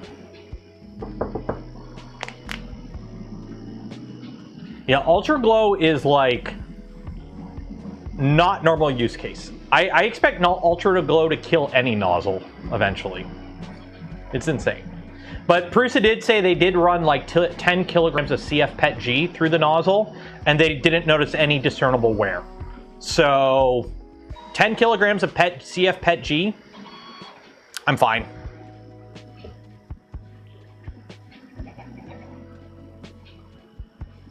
And that's without any discernible wear. So it'll probably eventually wear out, but 10 kilograms was enough for it to not wear out one nozzle. You have 8 of them. Either focus on one nozzle and let that nozzle die and then just replace it, or spread out the wear among all the nozzles, and yeah.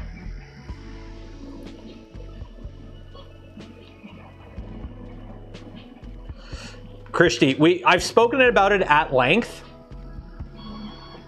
They are hard nozzles, they're not hardened. Yes, marketing effed up, but for normal everyday printing, they are harder than brass and will last longer than any brass nozzle on the market. Most printers, this has harder nozzles than came with the Snapmaker U1. Snapmaker U1 nozzles aren't hardened. So these are steel nozzles with a coating. They are abrasive resistant. They will stand up to normal use cases of printing abrasives. They just won't last as long as something like a tungsten nozzle. So, how much abrasive filaments were you planning to print? It comes down to the question. For me, not a lot on this machine. I have dedicated machines for abrasives. So for my use case, that's a non-issue completely, because I'm not going to be printing abrasives on here. And if I do, it'll be small amounts for like accent colors or something. So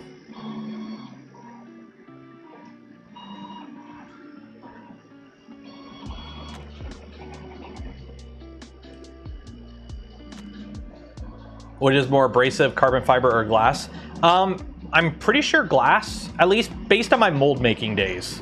Because when I did mold making, I built several molds that were for like glass-filled polypro or whatever, and those molds were made out of like hardened H13 tool steel because they were abrasive as shit.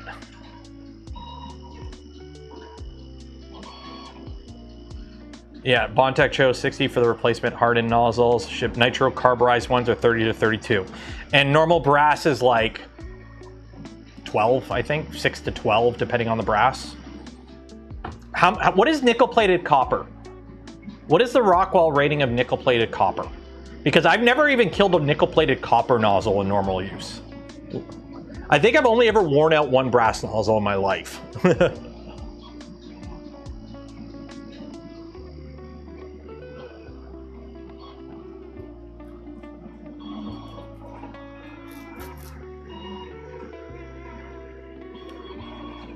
But yeah, the nozzle gate thing, we've talked about it on chat multiple times. I personally think it does suck for those that were wanting to do nothing but abrasives on their machine and were expecting tungsten level of hardness, and instead they got really good steel level of hardness, which is still harder than brass, because, hi, welcome to 3D printing, where we just make up terms and nothing has a proper definition. So when a company says hardened, people assume tungsten, but hardened doesn't mean anything because there is no definition of hardened or what the actual Rockwell definition or Rockwell limits are to qualify as hardened. So anyone could say a nozzle is hard because there is no definition and people just assume shit. But anyways.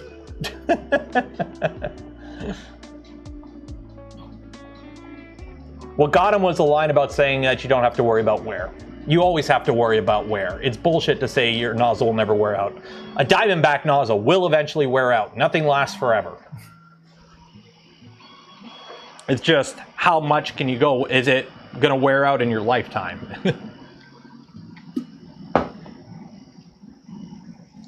Like PRUSA switching to GT 1.5 belts to reduce VFAs. In terms of VFAs, what VFAs? I've only done a couple prints. Like, I don't know. Is this one? Most of the prints I've done so far haven't had like straight walls. There you go. There you go. What VFAs? I will print like a cube or something to try and look for VFAs at some point. But yeah. As for 1.5s, that's such a simple change. All you do is you just a different gear and different belt. It's just I could see it's like, okay, we're gonna switch to 1.5s, but first we're gonna use up our entire warehouse of 2 belt because we're not gonna throw out all these GT2 belt and gears. So we'll wait till we run out of GT2 belt and gears and we'll switch to V1.5.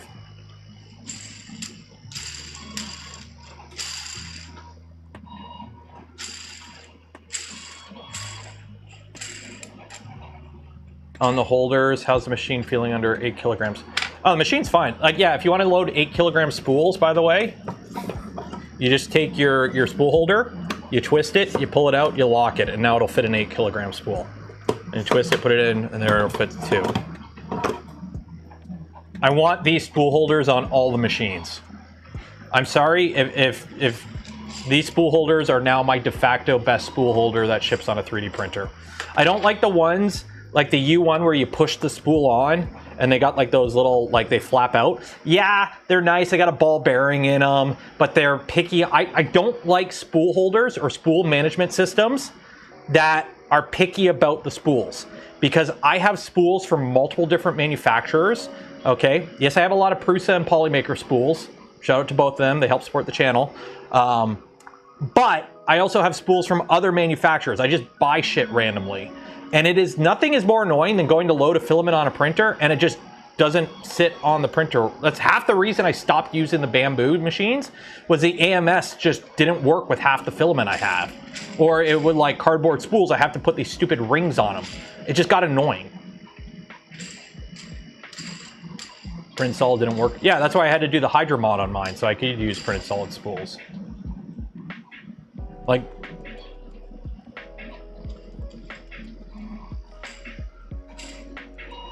you want a bit of friction. Yeah, they can, especially on how some of the spools, when they're full, they're very close to like being able to unwind themselves. Like, it's very easy on PRUSA spools and some polymaker spools for like less dense filaments, because they get really loaded right to the edge.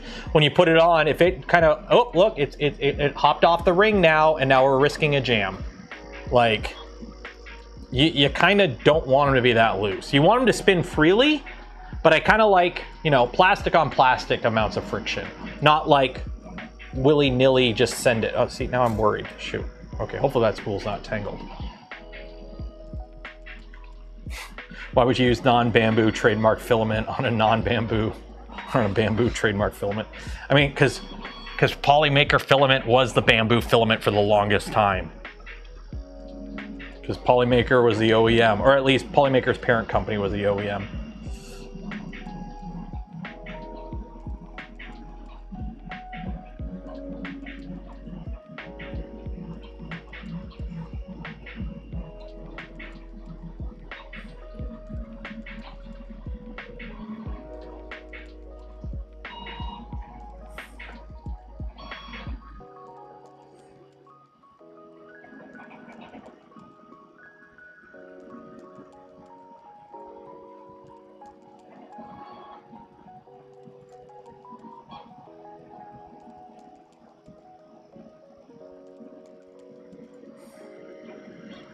The new spool holder on Discord.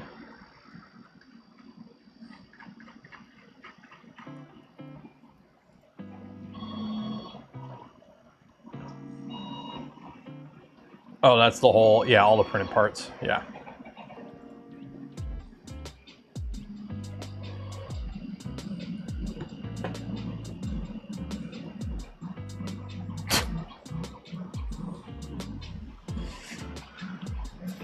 Gonna do large purge bin mod. This came with it. I don't know if it's all the Gen 2s or just mine because it's a media sample printer, but my purge bucket has a hole in the bottom, and I have in the little side cutout, I have a giant printed bin sitting in there. So mine already has that mod.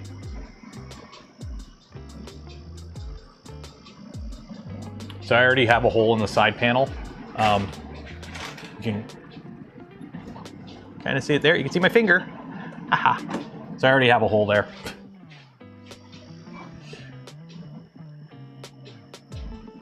TPU for AMS. Yeah, they have special filaments if you want to print flexibles on multi-material systems like the AMS. That's like, it's a hard filament, and then after it prints, it softens, or it's just overall harder.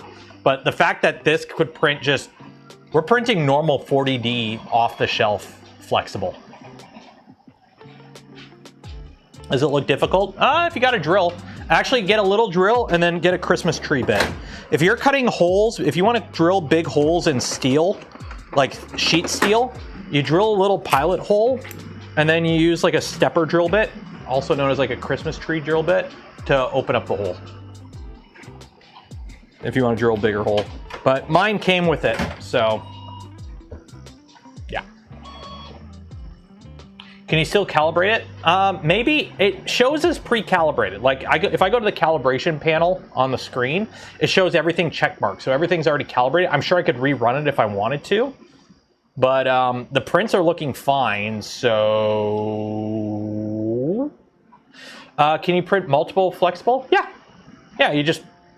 Yeah, you would just load a different material in each... You just load a different flexible in each different tool head if you wanted to.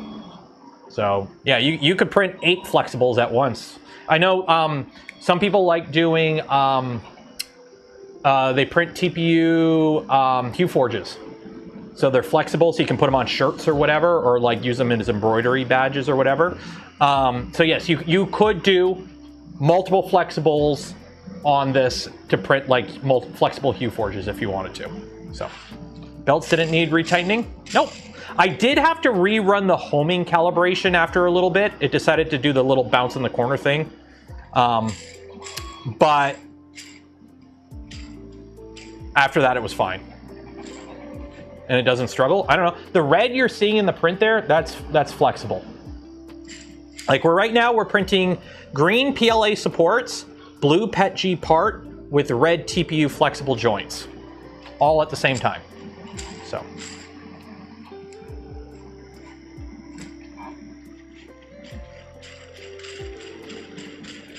USS dry box? No.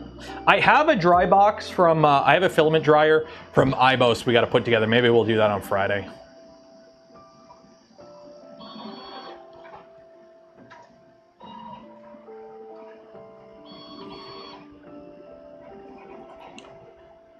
How's the filament nozzle wiper calibration? Pretty good. Just remember you have to calibrate, you tell it to calibrate, it homes the machine, turns off the tool head, and then you just move the tool head to the right spot, and then you hit the button which homes it, and then it knows where it's at.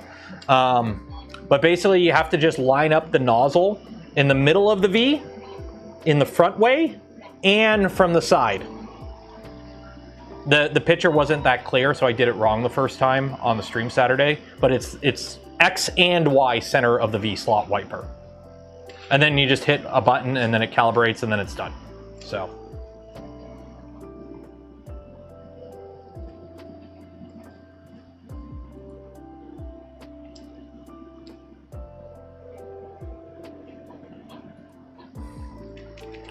So the Founders Edition was having a hard time. Thank you for the clarification.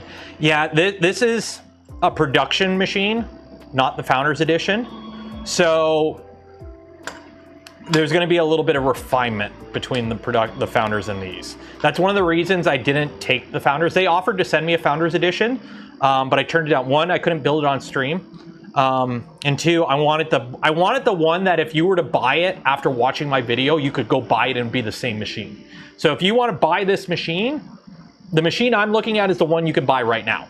I didn't want to review a machine that you watching the video go, I want to buy that. No, you're buying a different machine. You'll be buying this machine, not the machine I have. So I want to be having the same opinion as those that that somehow trust my words and go out and buy things based on my opinion. They have the same experience I'm having because we have the same machine, if that makes sense. Don't get me wrong, I enjoy trying out new things and testing stuff, but when it comes to like this kind of thing, I much prefer to have what you can buy because now we're talking about the same thing. That makes sense. Ooh, I hit my steps.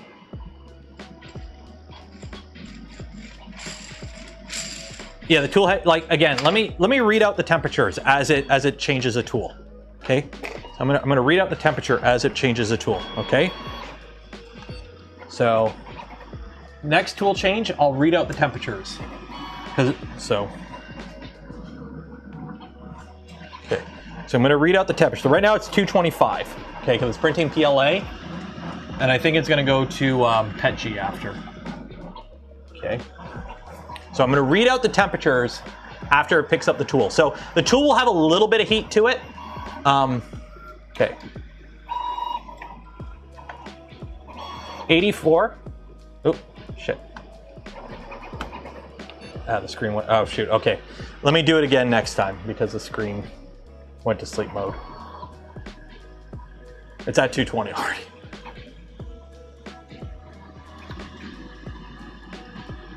Is that flexible? Is printing flex? Yeah, it's printing the flex.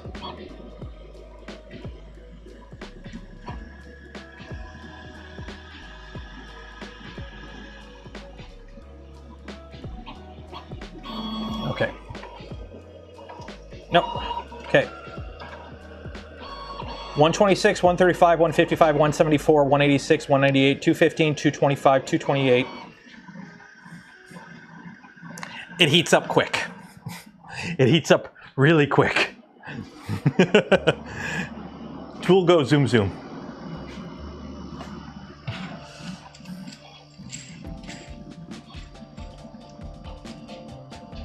A single toolhead XL costs more than the 8.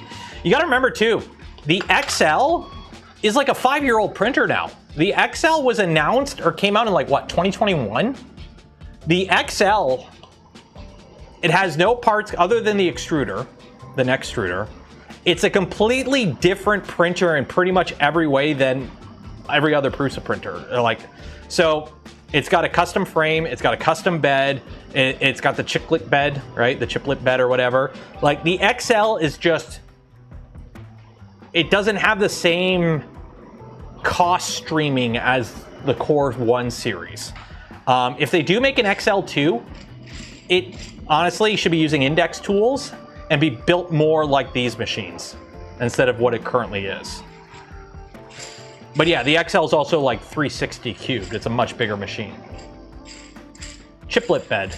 Yeah, the XL is multiple, it has like 9 beds in the XL. Car is much more precise temperature. Yeah, it's inductive and there's very, like if you look at the nozzle, okay? Look at the tool. So that is a steel nozzle with a silicone sock around it. There is not a lot of steel there. There is not a lot of mass there, right? So that means it cools off really quick, but it heats up really quick and it responds really quick to the inductive heater. So it's able to like really quickly get up and get down. XL2 will probably be Core X. That'd be a good name for it, I think. Core XL.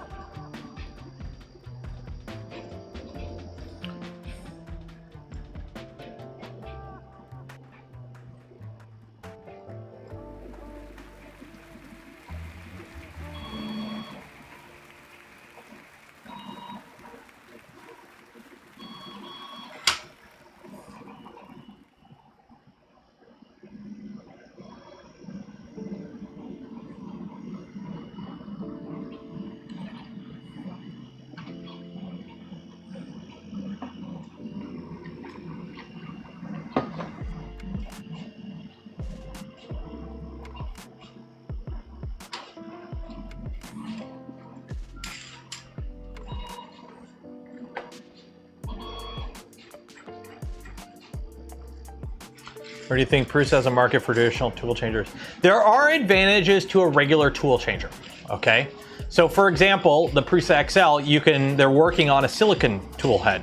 So a tool head that prints it feeds from dual plastics, like dual liquid plastics in a tube that mix in the tool head to make a silicon, okay? So there's that. You could also do a pick and place tool head. You could also do a cutter tool head.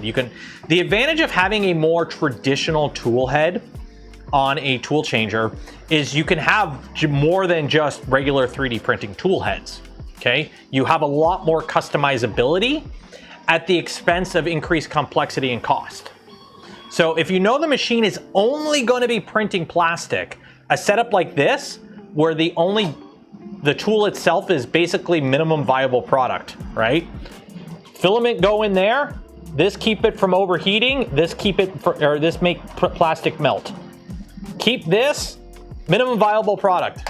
Everything else, the fans, the heater, the thermistor, or the temperature reader, in this case infrared, the extruder, you only need one of those. So keep that, and then everything else is minimum viable product in terms of like, why would you, like, one of the things that I like about the Creator 5 versus the U1, the Creator 5 has one extruder. It's in the tool head. and it just indexes to the gears on each tool. So that allows them to not have to pay for the cost of having an extruder on every tool head, because you only need one extruder. It just indexes to every gear. There are ways you can make it more efficient. This is about as efficient as you can go with a dedicated 3D printer only tool head.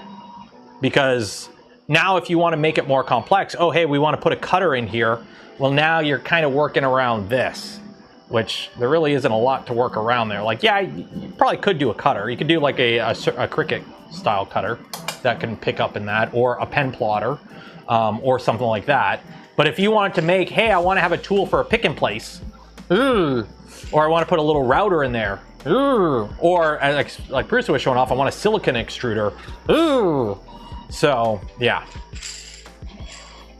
like you could, but you're having to work around this geometry now, and there really isn't a lot there to work with. You're going to be very constrained versus a tool where you just make this whatever the hell you want it to be. It doesn't have to, as long as it's, you know, the mount points are roughly the same, you're good. Send it, right? So, automated assembly machines. I don't know what it is with tech bros coming up with 3D printers as automated assembly machines, but no offense.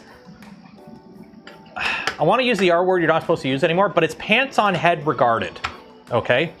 Because what does a 3D printer do? It prints. What is it doing the majority of its life? It's printing. 3D printing is not that fast of a process, especially when you're trying to make an entire assembly on one printer. So having a set of arms on the printer, or have the tool head pick up printed parts and then assemble something, is stupid, because you're wasting the money. You're adding increased cost and complexity to a machine to do something that it spends so little of its life doing.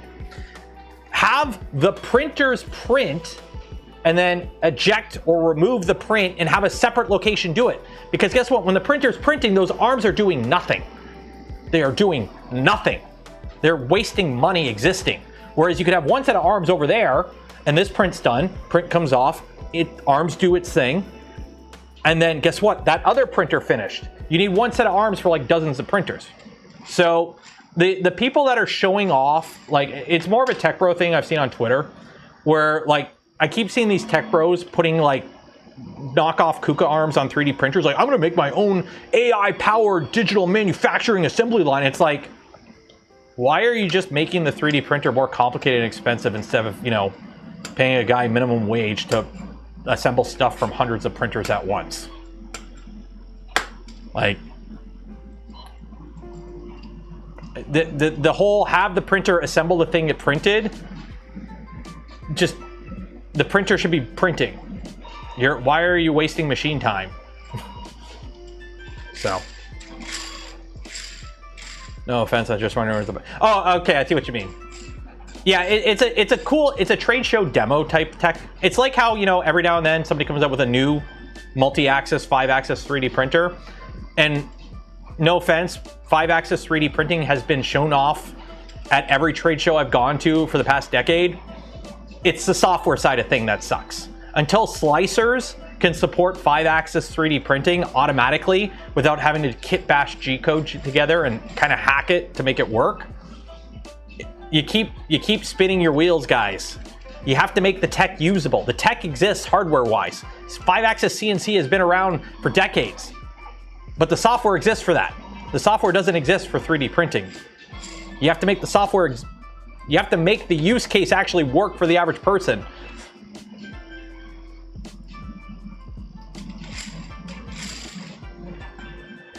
So, like, I just saw another one today. Yeah, this. So this is really cool. I'm gonna mute it because I don't want to get DMCA'd. So this is really cool. Don't get me wrong. This is a heavily modified V2 Voron, okay? And it's got a 5-axis bed, okay? Show me this actually printing something practically, okay? It's really cool, but it's always the same demo. It's always the same demo.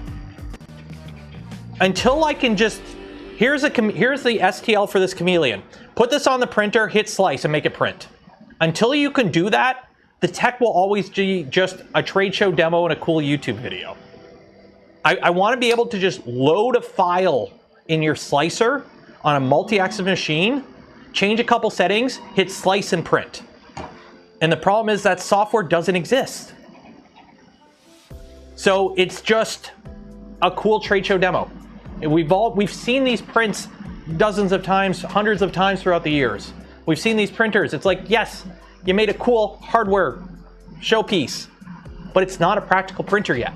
And until somebody actually spends the time to make the software side of things practical, it will never be more than a trade show demo.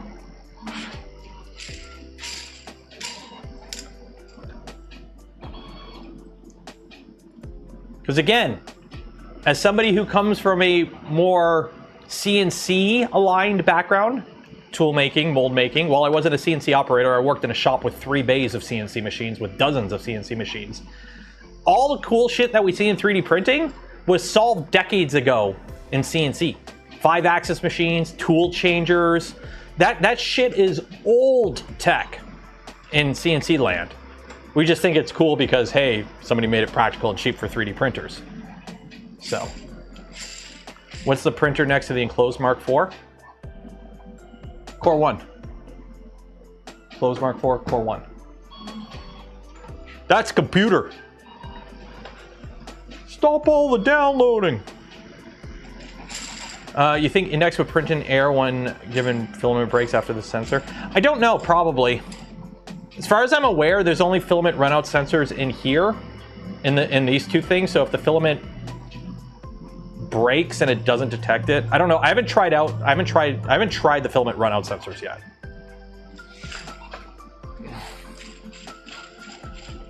Yeah, that's the computer running the stream. I just have it there until I find a better spot for it. Pick and place and heat set inserts, and yeah. If you can find a way to automate it that doesn't add extra time, I could see it. But again, if you are doing batches where you're like, oh, I'm printing, I'm doing printed forward, okay? I'm printing Voron kits, or I'm printing something where I need to put tons of heat set inserts. Do you think it's better to have a farm of printers just pumping away parts and just have a station that does the heat sets, or pay the cost of having every machine now has the ability to put the heat sets in for something they do once every 12 hours? Or just all the parts come off all the printers and they just go through a station that puts in the heat sets. One station for dozens of machines, or have dozens of machines with the capability. One's gonna cost a lot more, it's gonna add a lot more complexity.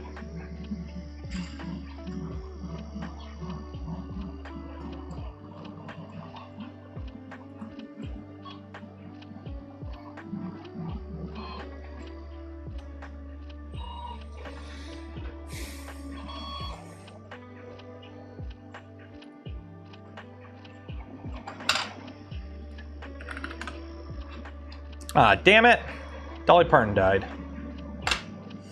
I was hoping the orange buffoon would go first. Oh well.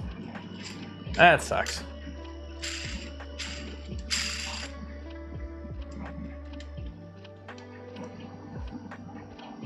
Yeah, there is no filament runout sensor in the tool head, unfortunately, with INDX, because geometrically, the only way to detect the filament is here, where the gap is, where the extruder gears grab it.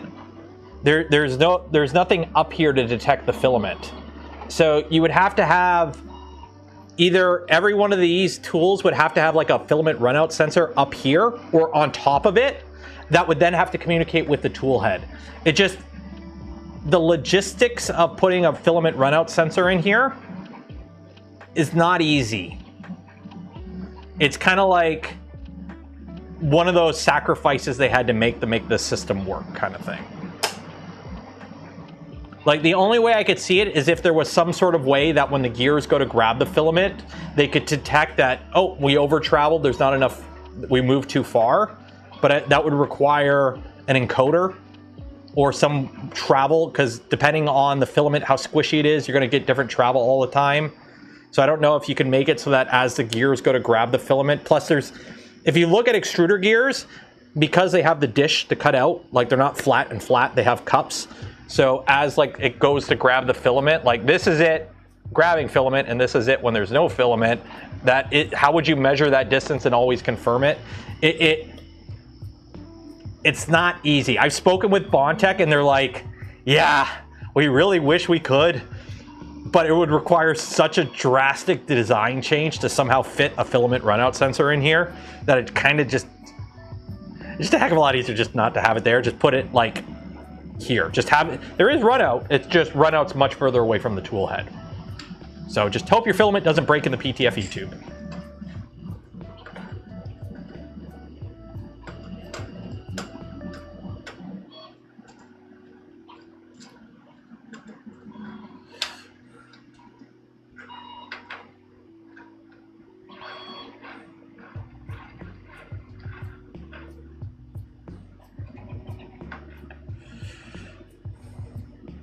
Load cell would be able to fill. If it's properly calibrated, the problem is you have to calibrate. Like, there's a lot of variables that start to come into play. Plus, I don't know how accurate the load cell is in this because when it grabs the tool, it's always going to grab it ever so slightly. There's a lot of variables. Here's the thing: would you rather have a system? It comes down to false positives. Okay, I feel like messages are getting lost. Oh, shoot, I am on top chat. Shit, sorry. Thanks for reminding me. Sorry, I hate when YouTube defaults. It always defaults to top chat, and normally I switch to live, but I forget every now and then. I apologize if I've been missing your messages all stream. I am a big fan of, I would rather suffer with the odd failure for the still odd but more common false positive triggered failure. Okay, if that makes sense. So if there was a way for it to have a filament run out that worked based off load cells or whatever, but like every now and then I'd wake up in the morning and check on a print and be like, oh, I'm unloaded because it false positive triggered it. I would rather it ignore, like I'd rather not deal with it and just like, okay, I'm loaded. I know I have enough filament on the spool. I'll just trust that the filament doesn't break or tangle or something. So, yeah. It's like I run my printers without stealth chop. I run them with the higher torque settings. I'd rather I run them with a safety margin. I'd rather it just work in a way that I'm giving it all the best chance in the world to finish properly and print properly, so I don't have to mess with it. So.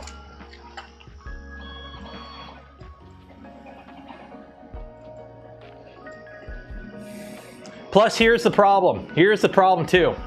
If it detects that it's not printing, if the load cell detects that it's not extruded filament, depending on the print's already failed. Because, especially with this, where you're changing between tools with like such small details, are you able to print enough, fast enough, to detect that it's not extruding? And now you've been not extruding for how long? Now you have under extruded portions of the print. Are you able to resume that print successfully? Is it going to look good? Is it worth the thing? If you're detecting no filament at the nozzle while you're actively printing, I will argue that it's already too late. It is already too late. If you detect run out of filament after the extruder gears, it's too late. I am not a fan of systems that detect filament run out after the extruder gears, because now you have a slug of filament below the extruder gears you can't pull out. You have to flush it out. And you have to hope everything lines up, because every now and then it doesn't. And now you get a jam. You need to be, filament run out for it to be the best needs to be above the extruder gear. You need to be able to detect it early enough that you can eject the remaining filament. I will argue that. Filament run out systems that detect it after the extruder gear, I'm not a fan of. You need to detect it before the extruder, or not at all.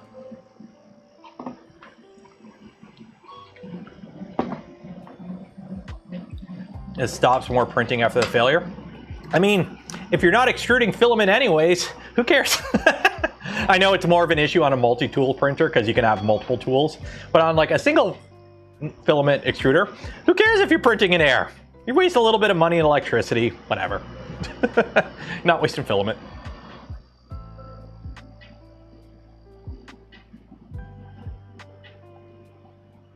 time is it anyways? Oh, 2:17.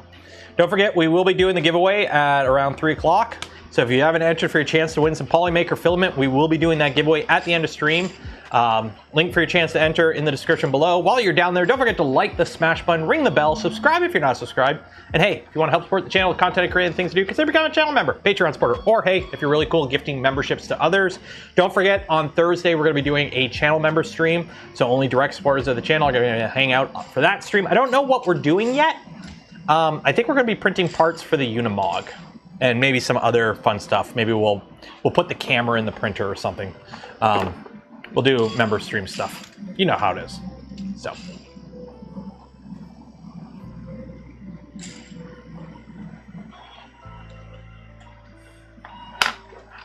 I haven't tried filament rollover on this yet. I don't know. I'm gonna do a print tomorrow or something where I'm just gonna like cut the filament midway through a print and just see how it reacts. See if it gives you the option to like, oh, switch over to the next spool or something. Either roll over. Did you do it on the Core 1? I don't know. Is there a way to set it up automatically?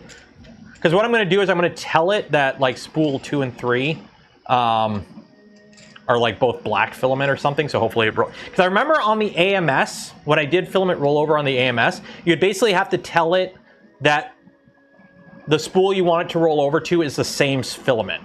You know, if it could be different, you just have to tell it. You do it on the screen when you start a print? Okay. But I start my prints remotely. So.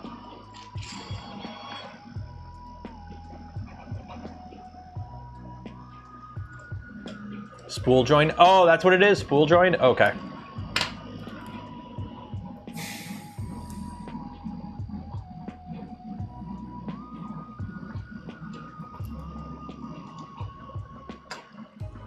What am I printing? I am printing, we've done this print on the Creator 5, but it is it's a spinal section. It's a spinal bone section. So we're printing with green PLA support with a 0mm interface layer. So it's printing right up like it would on a soluble support. Blue is PETG. And then the red is 40D Fiberology 40D Flex filament, so TPU. So we're printing PLA, PETG, and flexibles all at the same time. So. And so far everything seems to be working pretty good. We did have to make a profile for the Flex because the default PRUSA slicer profile for the INDX only officially supports PRUSament and generic filaments of non-flexible nature yet. But that should change in the future, I'm hoping, because don't tell me how to use my machine. I want to be able to load all my profiles. If it don't work, I'll figure it out. I'll know when it fails. Don't tell me how to use my tools. Don't like when people tell me how to use my tools.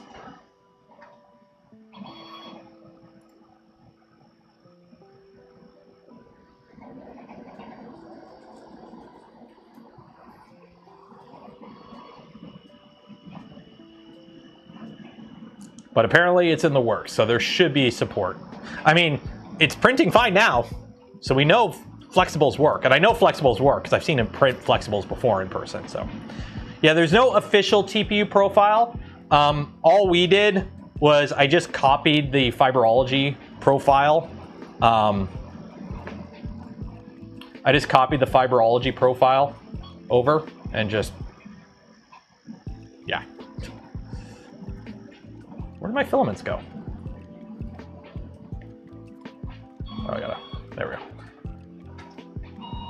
Yeah. So yeah, I just copied over my fiberology profile and just made a new profile. But there's no baked in profile right now, unfortunately. Idiot protection. Yeah, the machines are still relatively new. And, you know, you can still roll your own profile, but officially supported profiles, I get the idea. What is the flow rate? I have it set pretty low. I'm using whatever the stock settings are for, like, if you were to print this filament on a Core 1, essentially. It's flexible. You shouldn't be printing that fast to begin with, but yeah.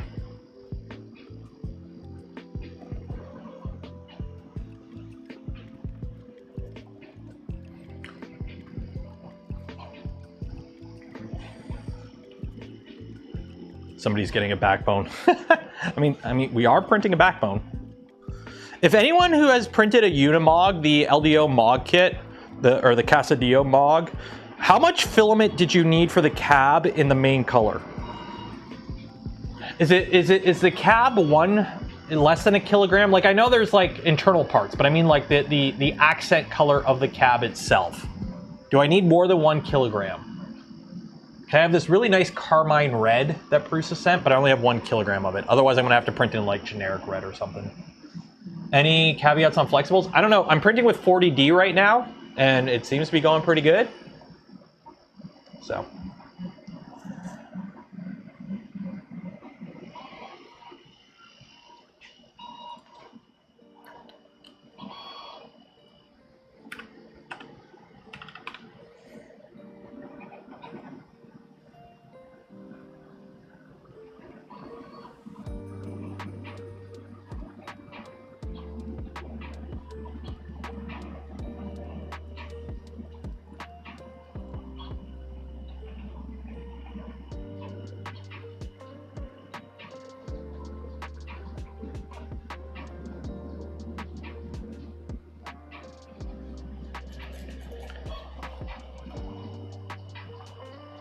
Looking at the picture of the torture toaster on Discord, the green looks pretty rough near the corners. Was it a seam and PA issue? Yeah, I see what you mean. I think it's just the filament itself. I think it's just the green filament itself. Because the other filaments that are printed at like the same time don't have the same kind of layering. Remember, I just kind of loaded on 8 spools of filament randomly and hit print using included G-code. So I don't know, that's kind of the downside of printing included G-code models. I don't know what settings it was sliced with. So it's kind of hard to say or see. Because like, I'm looking at other prints, I think it's just the green. I think it's just the matte green just has that finish to it. Because the other filaments don't look as rough as the green, if that makes sense. It might be under extruding a bit too. I don't know. It's hard to say. It's always hard to judge a printer based on like included G-code, because I threw on 8 random spools of Prusament and hit print, right? And they're not all the same filament, right? Some's Galaxy filament, some's, you know, regular PLA, some's like matte PLA. It's all a little different, right? So it's kind of, these were more just to make sure that the printer prints. Like, hey, let's throw, you know, a bunch of 8 tool prints at it right off the bat and just send it and see how functionally the printer works. And then we'll spend some time slicing some stuff and getting some profiles made up and cleaned up, and then we'll judge the print. Because here's the thing. This is a Core 1. It should print as good as a Core 1, just with a different extruder and hot end. So mechanically, it should be better in every way than a normal Core 1 because it's got the 1.5 belts too. So.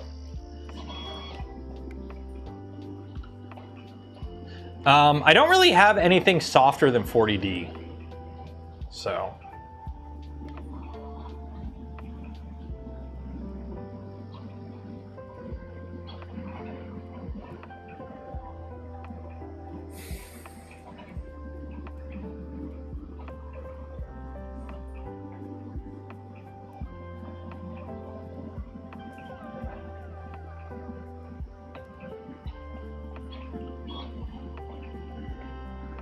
Oh, what am I doing for lunch today? I made a giant thing of ziti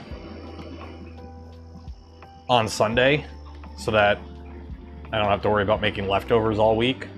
And I've had it Sunday and I had it yesterday, and I don't, as much as I like ziti, which is the way I make it. It's lasagna. It's like a meat lasagna, meat and cheese lasagna.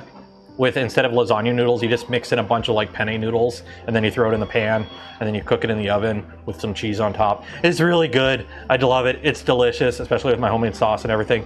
But it's really carby. And it's like I've had it for 2 days in a row now. So it's like, shoot, I need to make something different for dinner tonight.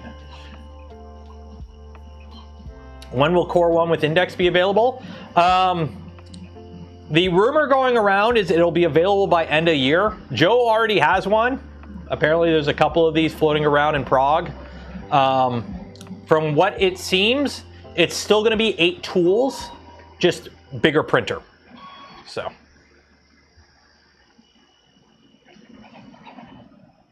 So same thing as this, just bigger printer. Because 8 tools, I guess, I think 10 is how many you could fit comfortably. I think, like, by space, you could fit 11 tools, I think. But then, like, you got to put 11 spools on the machine, and that's just a weird number. Because I don't think 12 will fit. And then even if you have 10, where are you going to put the... I don't think there's enough room to fit a 5th spool on the side of the machine somewhere. It just... At that many spools, it just becomes weird. Like, where the hell are you putting all the spools? Like, you've seen what Bamboo has with their attempt at, like, a 10 tool, where they just have a giant monolithic rack on top of the printer that holds 10 spools, but it's only 1 kilogram spools. And, you know, PRUSA is kind enough to let you put 2 kilogram spools on their machine. So, yeah. 8 is... If you need to print with more than 8 colors at once, you're not a big segment of the 3D printing market. You're adding a lot of complexity to a machine for not a big segment of the market. Also, just do the trick where you just load and unload a tool halfway through. You know this tool? You can, after you're done printing this color, you can tell it the print to pause, unload this tool, load it the next color, and then hit resume. So you can print more than 1 color on the same tool.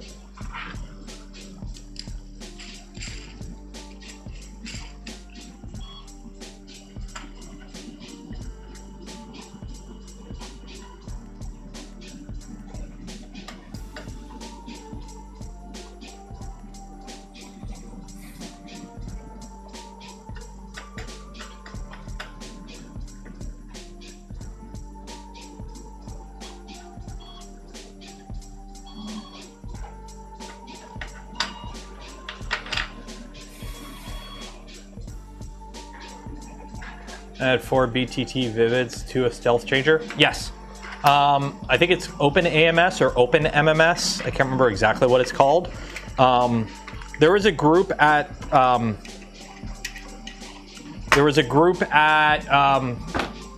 Rocky Mountain RepRap Fest. They had a Snapmaker U1 with each tool had a multi-material system of some sort attached to it. They had Rep Rack, they had EMU, they had a couple different ones. So yeah, you can, with a Clipper-based printer, you can have multi-material systems slaved to each tool. So you could have a printer with 4 tools, and each tool has a 4-unit multi-material system on it for 16 colors total if you really want to. Or each tool just has multiple rollovers. So, yeah.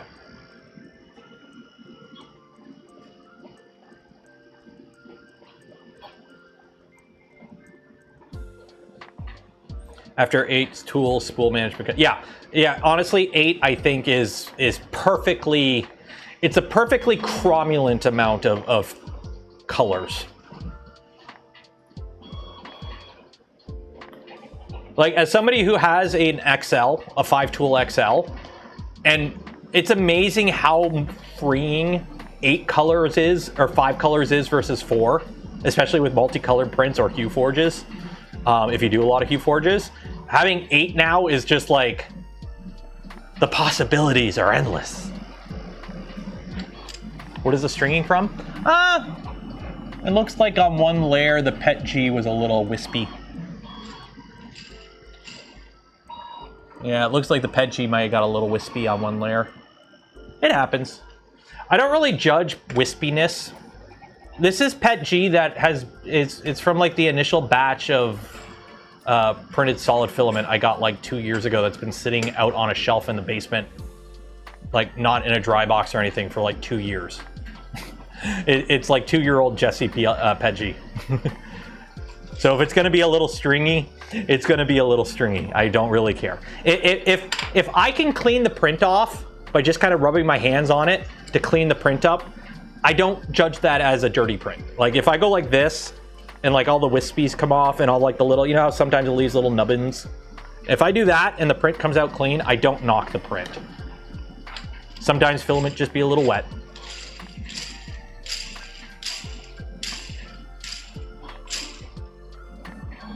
How fast can I make this spin?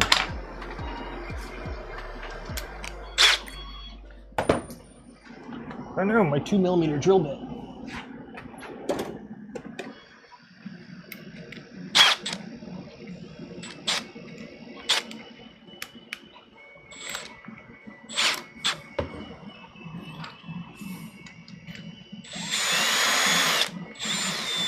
Oh, that don't fit.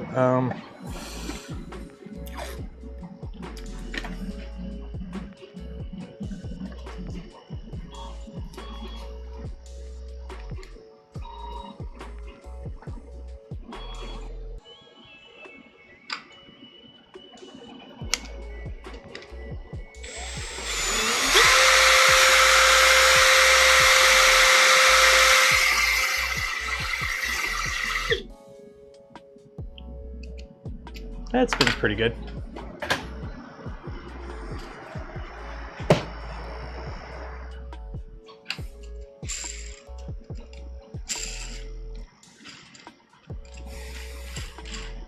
Eight color full spectrum is where you start adding transparent support and a couple other. Yep. Hello, Zero Cool. Don't forget, we're going to be doing the giveaway in 25 minutes. So if you haven't entered for your chance to win some Polymaker filament, link in the video description. Enter for your chance. We will be doing the draw at the end of stream.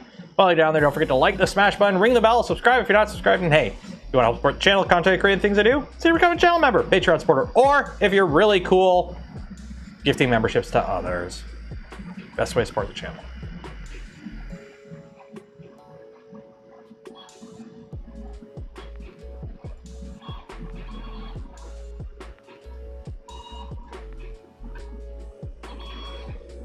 No smooth rods on the Z-axis. The Z-axis is rods. Yeah, they're rods. Run there. Yeah, they got smooth rods. There's none on the back. It only has 2 in the front. Doesn't have 1 on the back.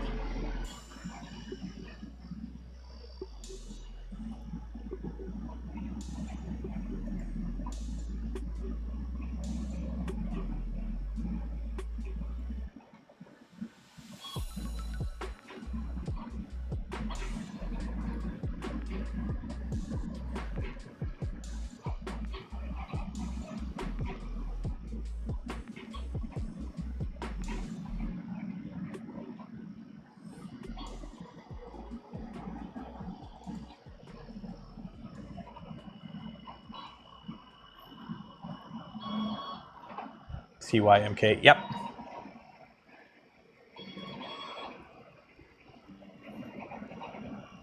How big is the screen on the Core 1 Plus? It's the same. Core 1 Plus has the same size screen. It's the same. All PRUSA printers use the same screen. What is the height between the top of one of those tools and the peak height of the PTFE tube? From like, are you talking about like, are you talking about like from here to here? I'm gonna give it to you in inches. It's about 8 inches, 7-8 inches, roughly.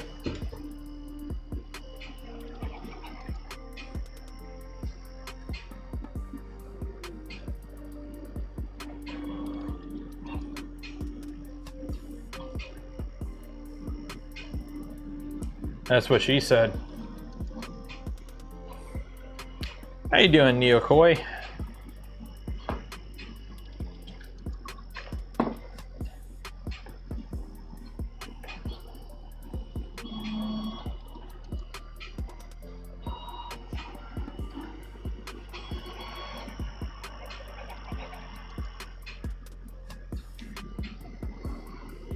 you think other brands will use INDX on their printer? If they want to, I like the system. If you know your printer is being designed as purely an FDM-based machine, so something like the PRUSA XL, people may want to put different tools on it outside of FDM. This kind of setup, I don't think works great for that. But if you know what you're making is going to be purely an FDM-based setup, I really like the way the INDX does FDM for multi-tool change, because it's very efficient, it's space compact, it requires not many modifications to the existing printer itself. So, and as we've seen, Bondtech is willing to work with other companies. PRUSA is doing this, they're working with E3D on nozzles. So if another company reaches out and wants to, sure. How does the INDX different from the Sol? Well, the M1D,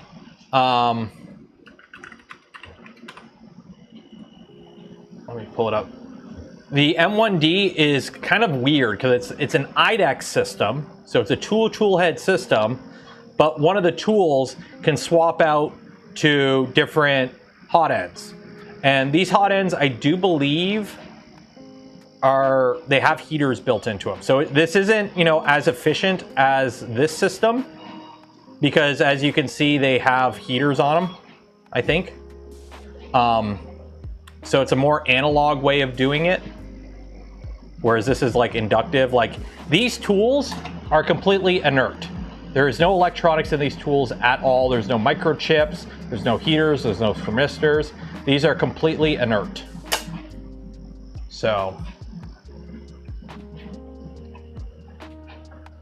yeah, people have put INDX on Vorons, they put them on the Sovol machines. Yeah.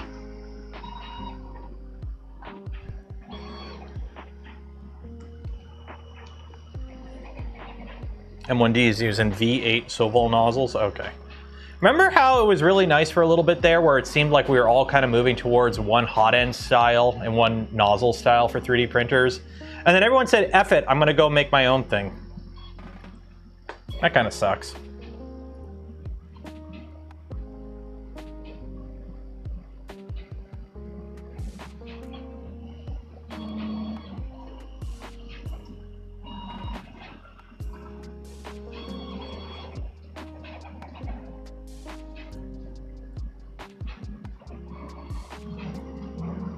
Yukoi, game and channel member. Cheers and appreciate it. Don't forget, tomorrow we will be doing Thursday will be a channel member stream. So stream only for those that support the channel directly, members of the Yacht Club. Should have just standardized on Revo. I'm kind of disappointed Revo it didn't peter out, but it seems like nobody really, I think there are a couple commercial printers that use Revo. Isn't the Trilab, well, not Trilabs, the HT90 or whatever, I think that uses a Revo nozzle. But like, it came out at a time when like, Revo if Revo came out 3 or 4 years earlier, I think it would have been a much bigger thing. Because that would have been during the point when like DIY printers were still like king. Now everyone's kind of moved away from DIY printers and people are getting into more ecosystem and off-the-shelf printers, and people aren't modding them like they used to. So it just kind of came out a little late, I think. If Revo came out in like 2019, it was called the E3D V7, it would have sold like hotcakes. It has high enough flow nozzles. With the improved heater in the CHT, it's high enough of a flow rate.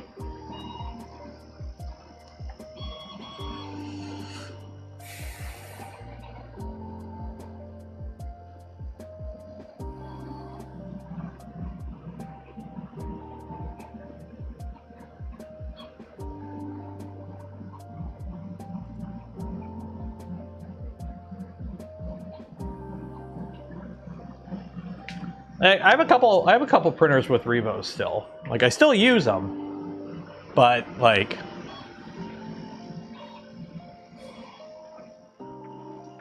stealth bed tool and nozzle standards on Vorons. I mean, that whole thing hasn't been updated in a while.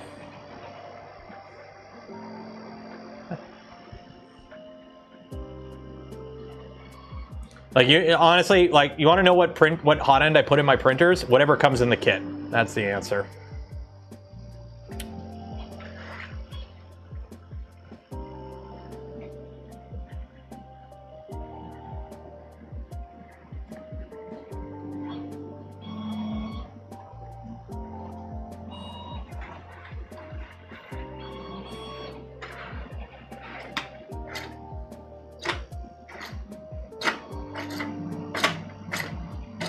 Yeah, the Creality Clitic.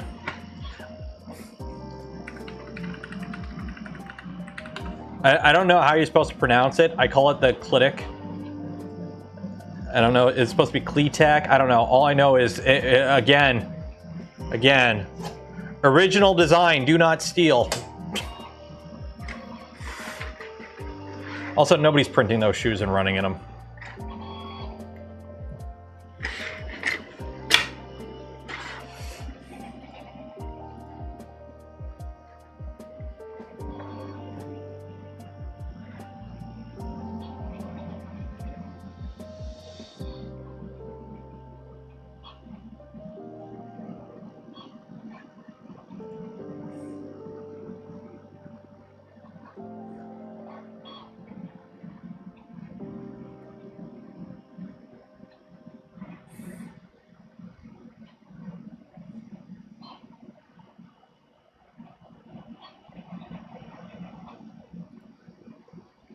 Tube compact in my printer. I've got one in the Venture XL and it's really nice. I like it.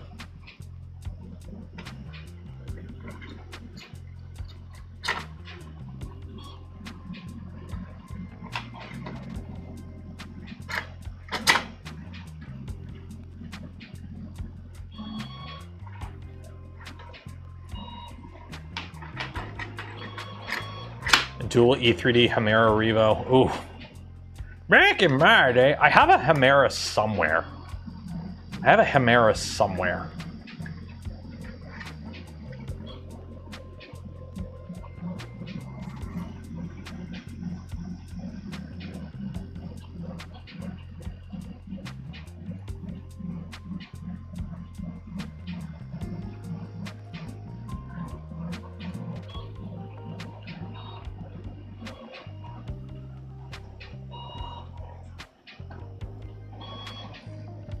I mean, so far this is going. There is a couple wispies. The amount of wispies hasn't changed. It's the 3 wispies, so it's obviously like one little layer decided to make a lot of wispies, but so far this print's coming along pretty good. So, what is the delta on electrical use index? Like, are you talking about like how much it costs to run the machine? I have no idea. The bed is going to be using more power, anyways. So, and the bed's always on. So I don't know if the induction heater on the Index uses more power than the normal heater.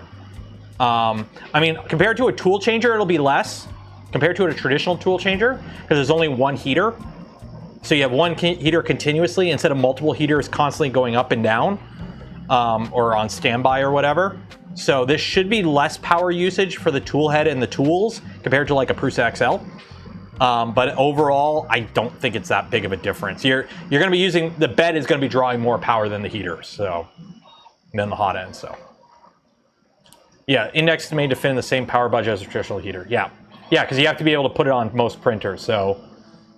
I don't know what the actual watt rating is of the heater, but like, the fact that it's going from like 100 degrees to like 225 in like 5 seconds, it's got enough juice.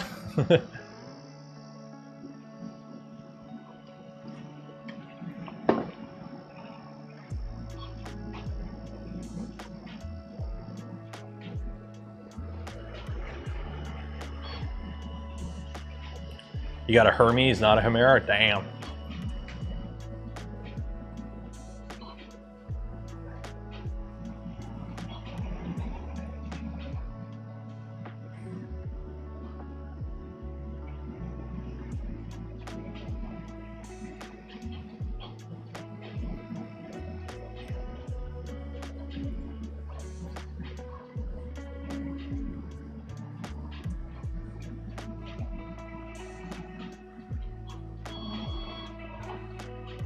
Oh, there you go.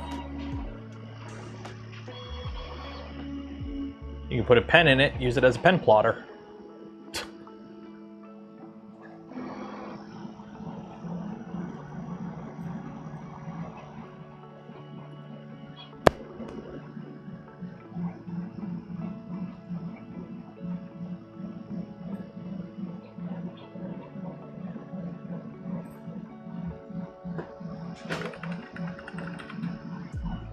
What was that noise? Huh.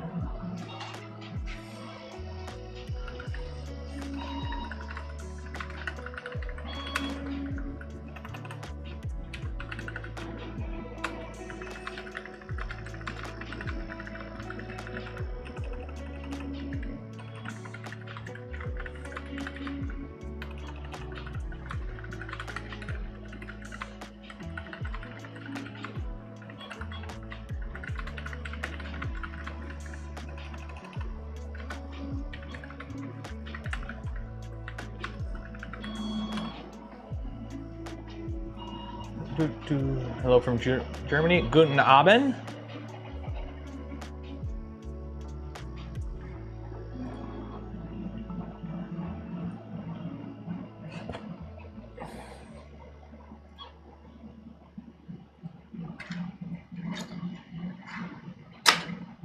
Why can we not set live chat as a default on YouTube? I don't know. It's the same reason they always try to, like, when I start a stream, they're like, make sure you set a goal for the stream, and it's like, the goal is always super chats.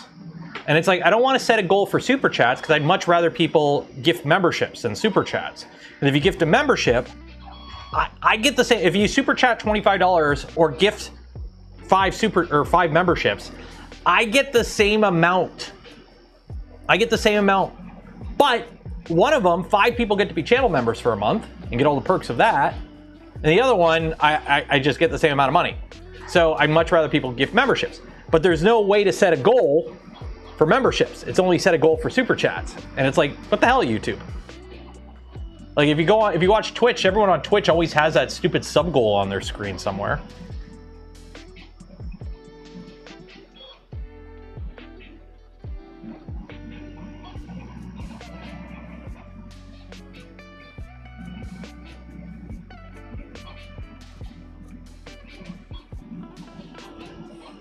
But we got 10 minutes left on the stream, so if you haven't entered for your chance to win some polymaker filament, do so now, because we're going to be doing the giveaway at the end of stream.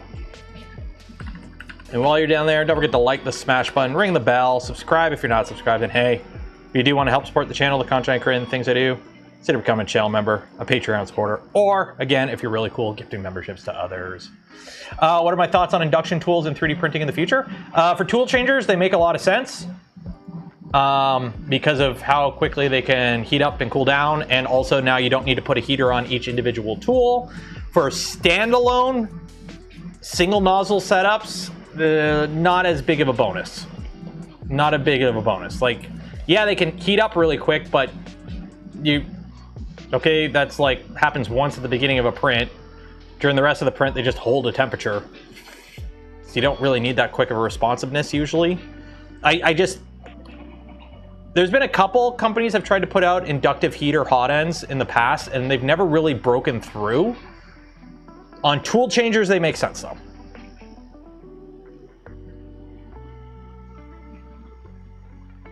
Is one induction cheaper than 8? Well, I mean, look at the cost of the tool head for this, because you can only buy it with the entire tool head assembly.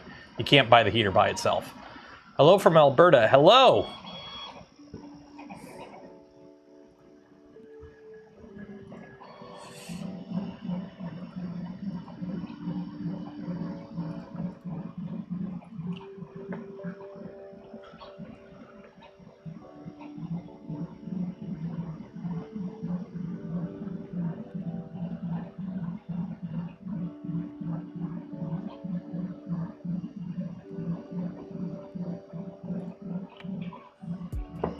This is coming along really good. Print looks pretty clean. The blue is not the greatest PETG, but it's what I grabbed.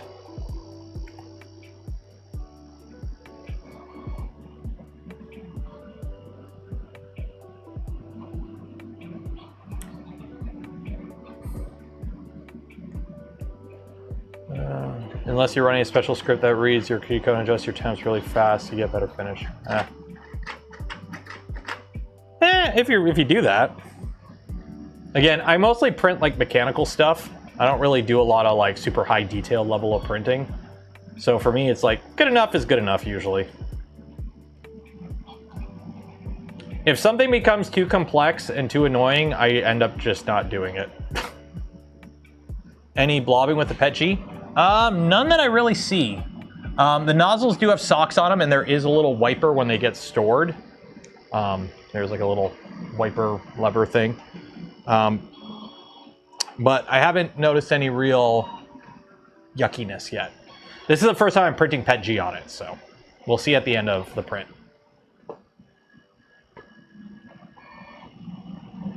No, I do have white, but it's white PLA. I don't have any white PETG.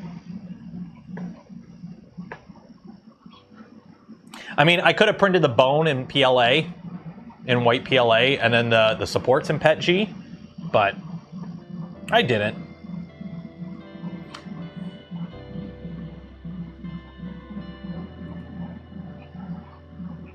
Greetings from Sweden. I would say hello in Swedish, but I don't speak Swedish, unfortunately. IKEA. I don't know.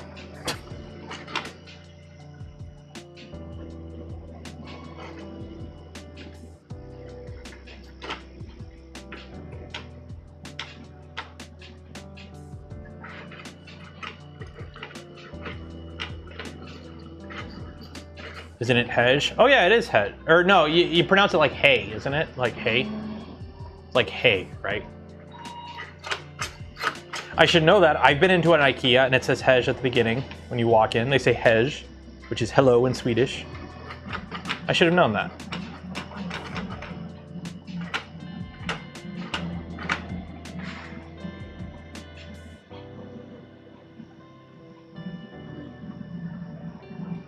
Hello is basically our hello.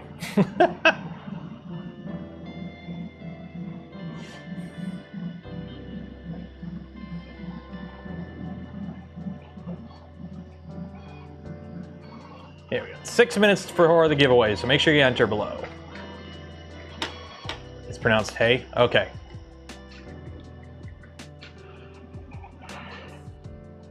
But you gotta say it with an accent. You don't say hey, you say hey.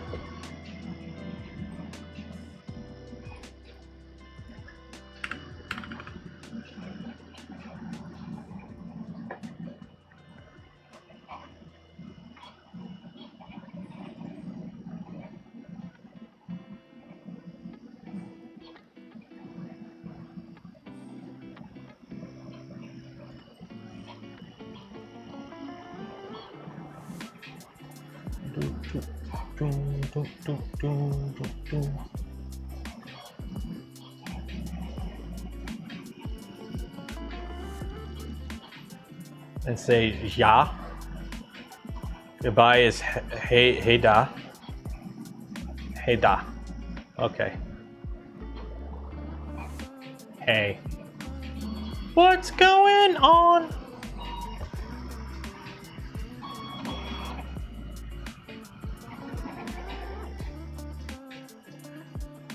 All this talk of hay is making me hungry.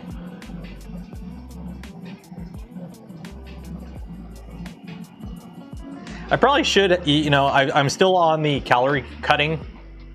So it's like intermittent fasting, so only eat breakfast at like 11 and then have dinner and then that's it. And don't eat a lot because I'm calorie counting. But I've started running in the past week. So now it's like, maybe I should actually eat a little bit more calories now because I am absolutely starving all the time now. So it's like, on the bright side, the plateau that I hit in weight loss, I was like 175 on like a week ago and now I'm 170, so.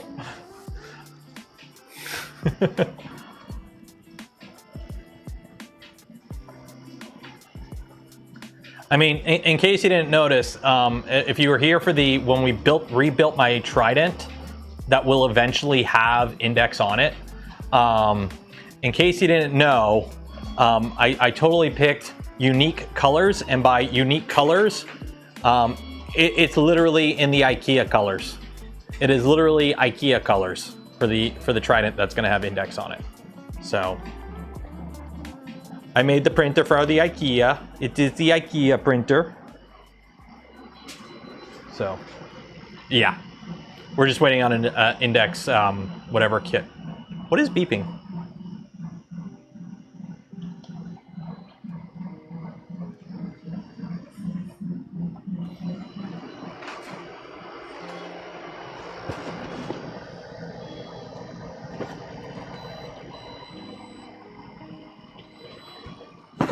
Something is beeping.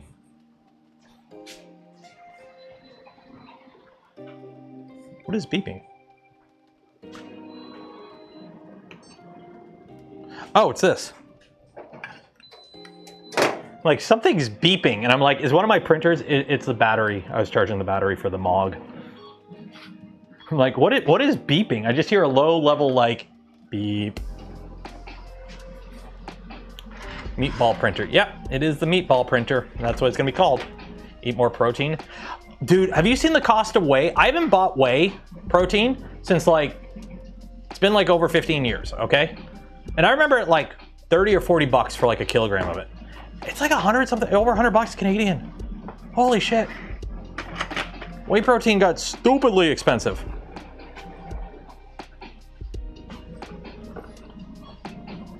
Everything's expensive.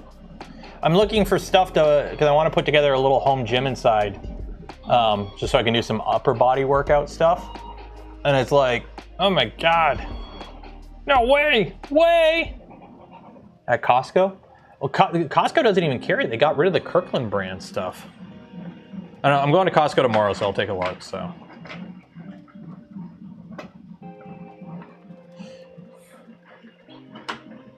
Trim the beard, lose 3 pounds. No! You guys haven't seen me without a beard. You guys have, I mean, if you go back, you see me with like a very short beard. Like if you go to back in the channel, okay? If we go back, so like back in the old day, if you go back and watch like the very first stream I did back in May 2020, 6 years ago. This is like the closest you've ever seen me to without a beard. Also, this stream has 3.3 over almost 4,000 views. Yeah, so this was like, this is me back in the day. Back when I had more hair too. So. And apron. I still have the apron somewhere. It's the apron. The apron's right here. I have the apron right here. It's right here. Just have it hanging up. I just don't wear it as much as I used to. I used to wear it because the bench I did all the streams at had just like a plywood top, and me constantly leaning on the bench would like put little holes in the shirts I was wearing. So I got the apron to like, so I wouldn't rub on like you could see on the apron.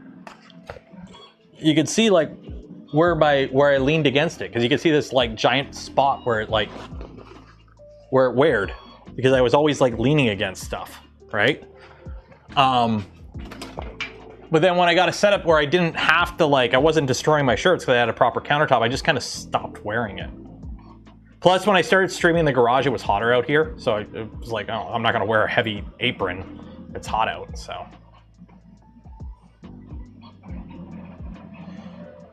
We have seen the, yes, that's right. I have shared the odd army photo of me without the beard. Back when I had to shave.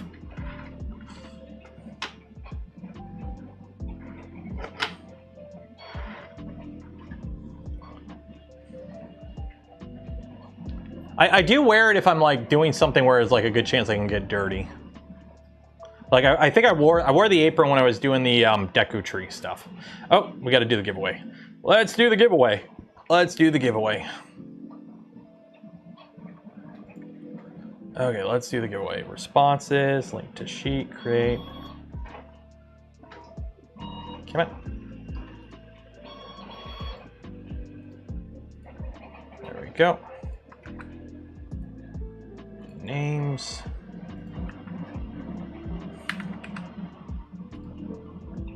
Save. What are the measurements from one side of the printer to the other with filament? With filament, it's like 25 inches wide. With 1 kilogram spools, it's 25 inches wide. If you're using 4 kilogram spool or 2 kilograms and you have them extended, it's probably gonna be closer to like 30 inches wide. But it's 28 inches wide. Plus you're gonna need room, remember, to take the spools on and off. You're gonna need room to be able to fit the spools on and off. So you're gonna need 25 inches plus a spool on each side, essentially.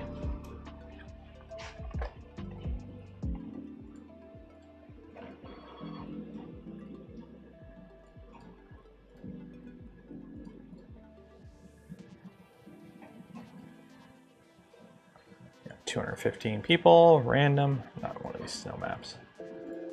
Let's do that one. I don't know what this one is, 215.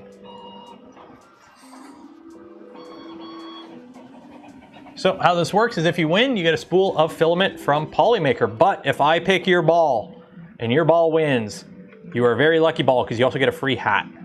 So we'll go with You Look Lonely. Price cut $19.92. If you win, you get a free hat with your spool of filament. Good luck. Round and round she goes. Where she stops, I don't know. But Tin Talon's in the lead. I believe in you, Tin Talon. Nothing can stop you. Around the twirly mustache of doom. Never mind, Tin Talon. You have lost all your momentum. You might sneak back to the front. You might.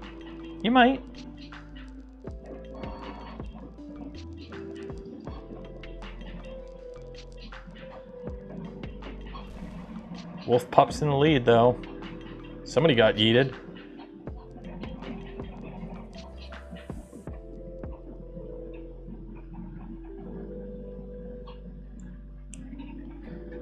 I don't know. I'm holding on to Tin Talon, though. No, never mind. Oh, shoot. I hit one. Now we gotta follow people. Gotta do it manually. Oh! Andy Miller got yeeted.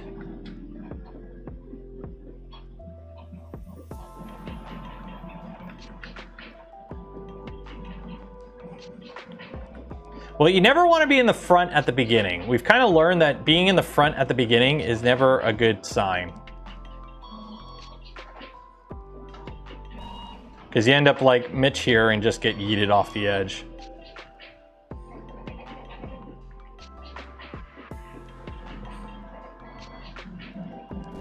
Oh.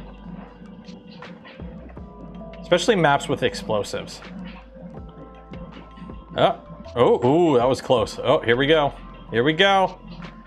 Oh, and you got to make a jump at the end, so hopefully you got some momentum.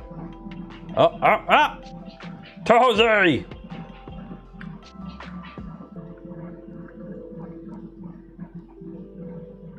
Tojo. I can never remember how to pronounce that name. You win! Congratulations, Tojo. Tojo? I don't know. Congratulations, you win. You get a spool of filament from Polymaker.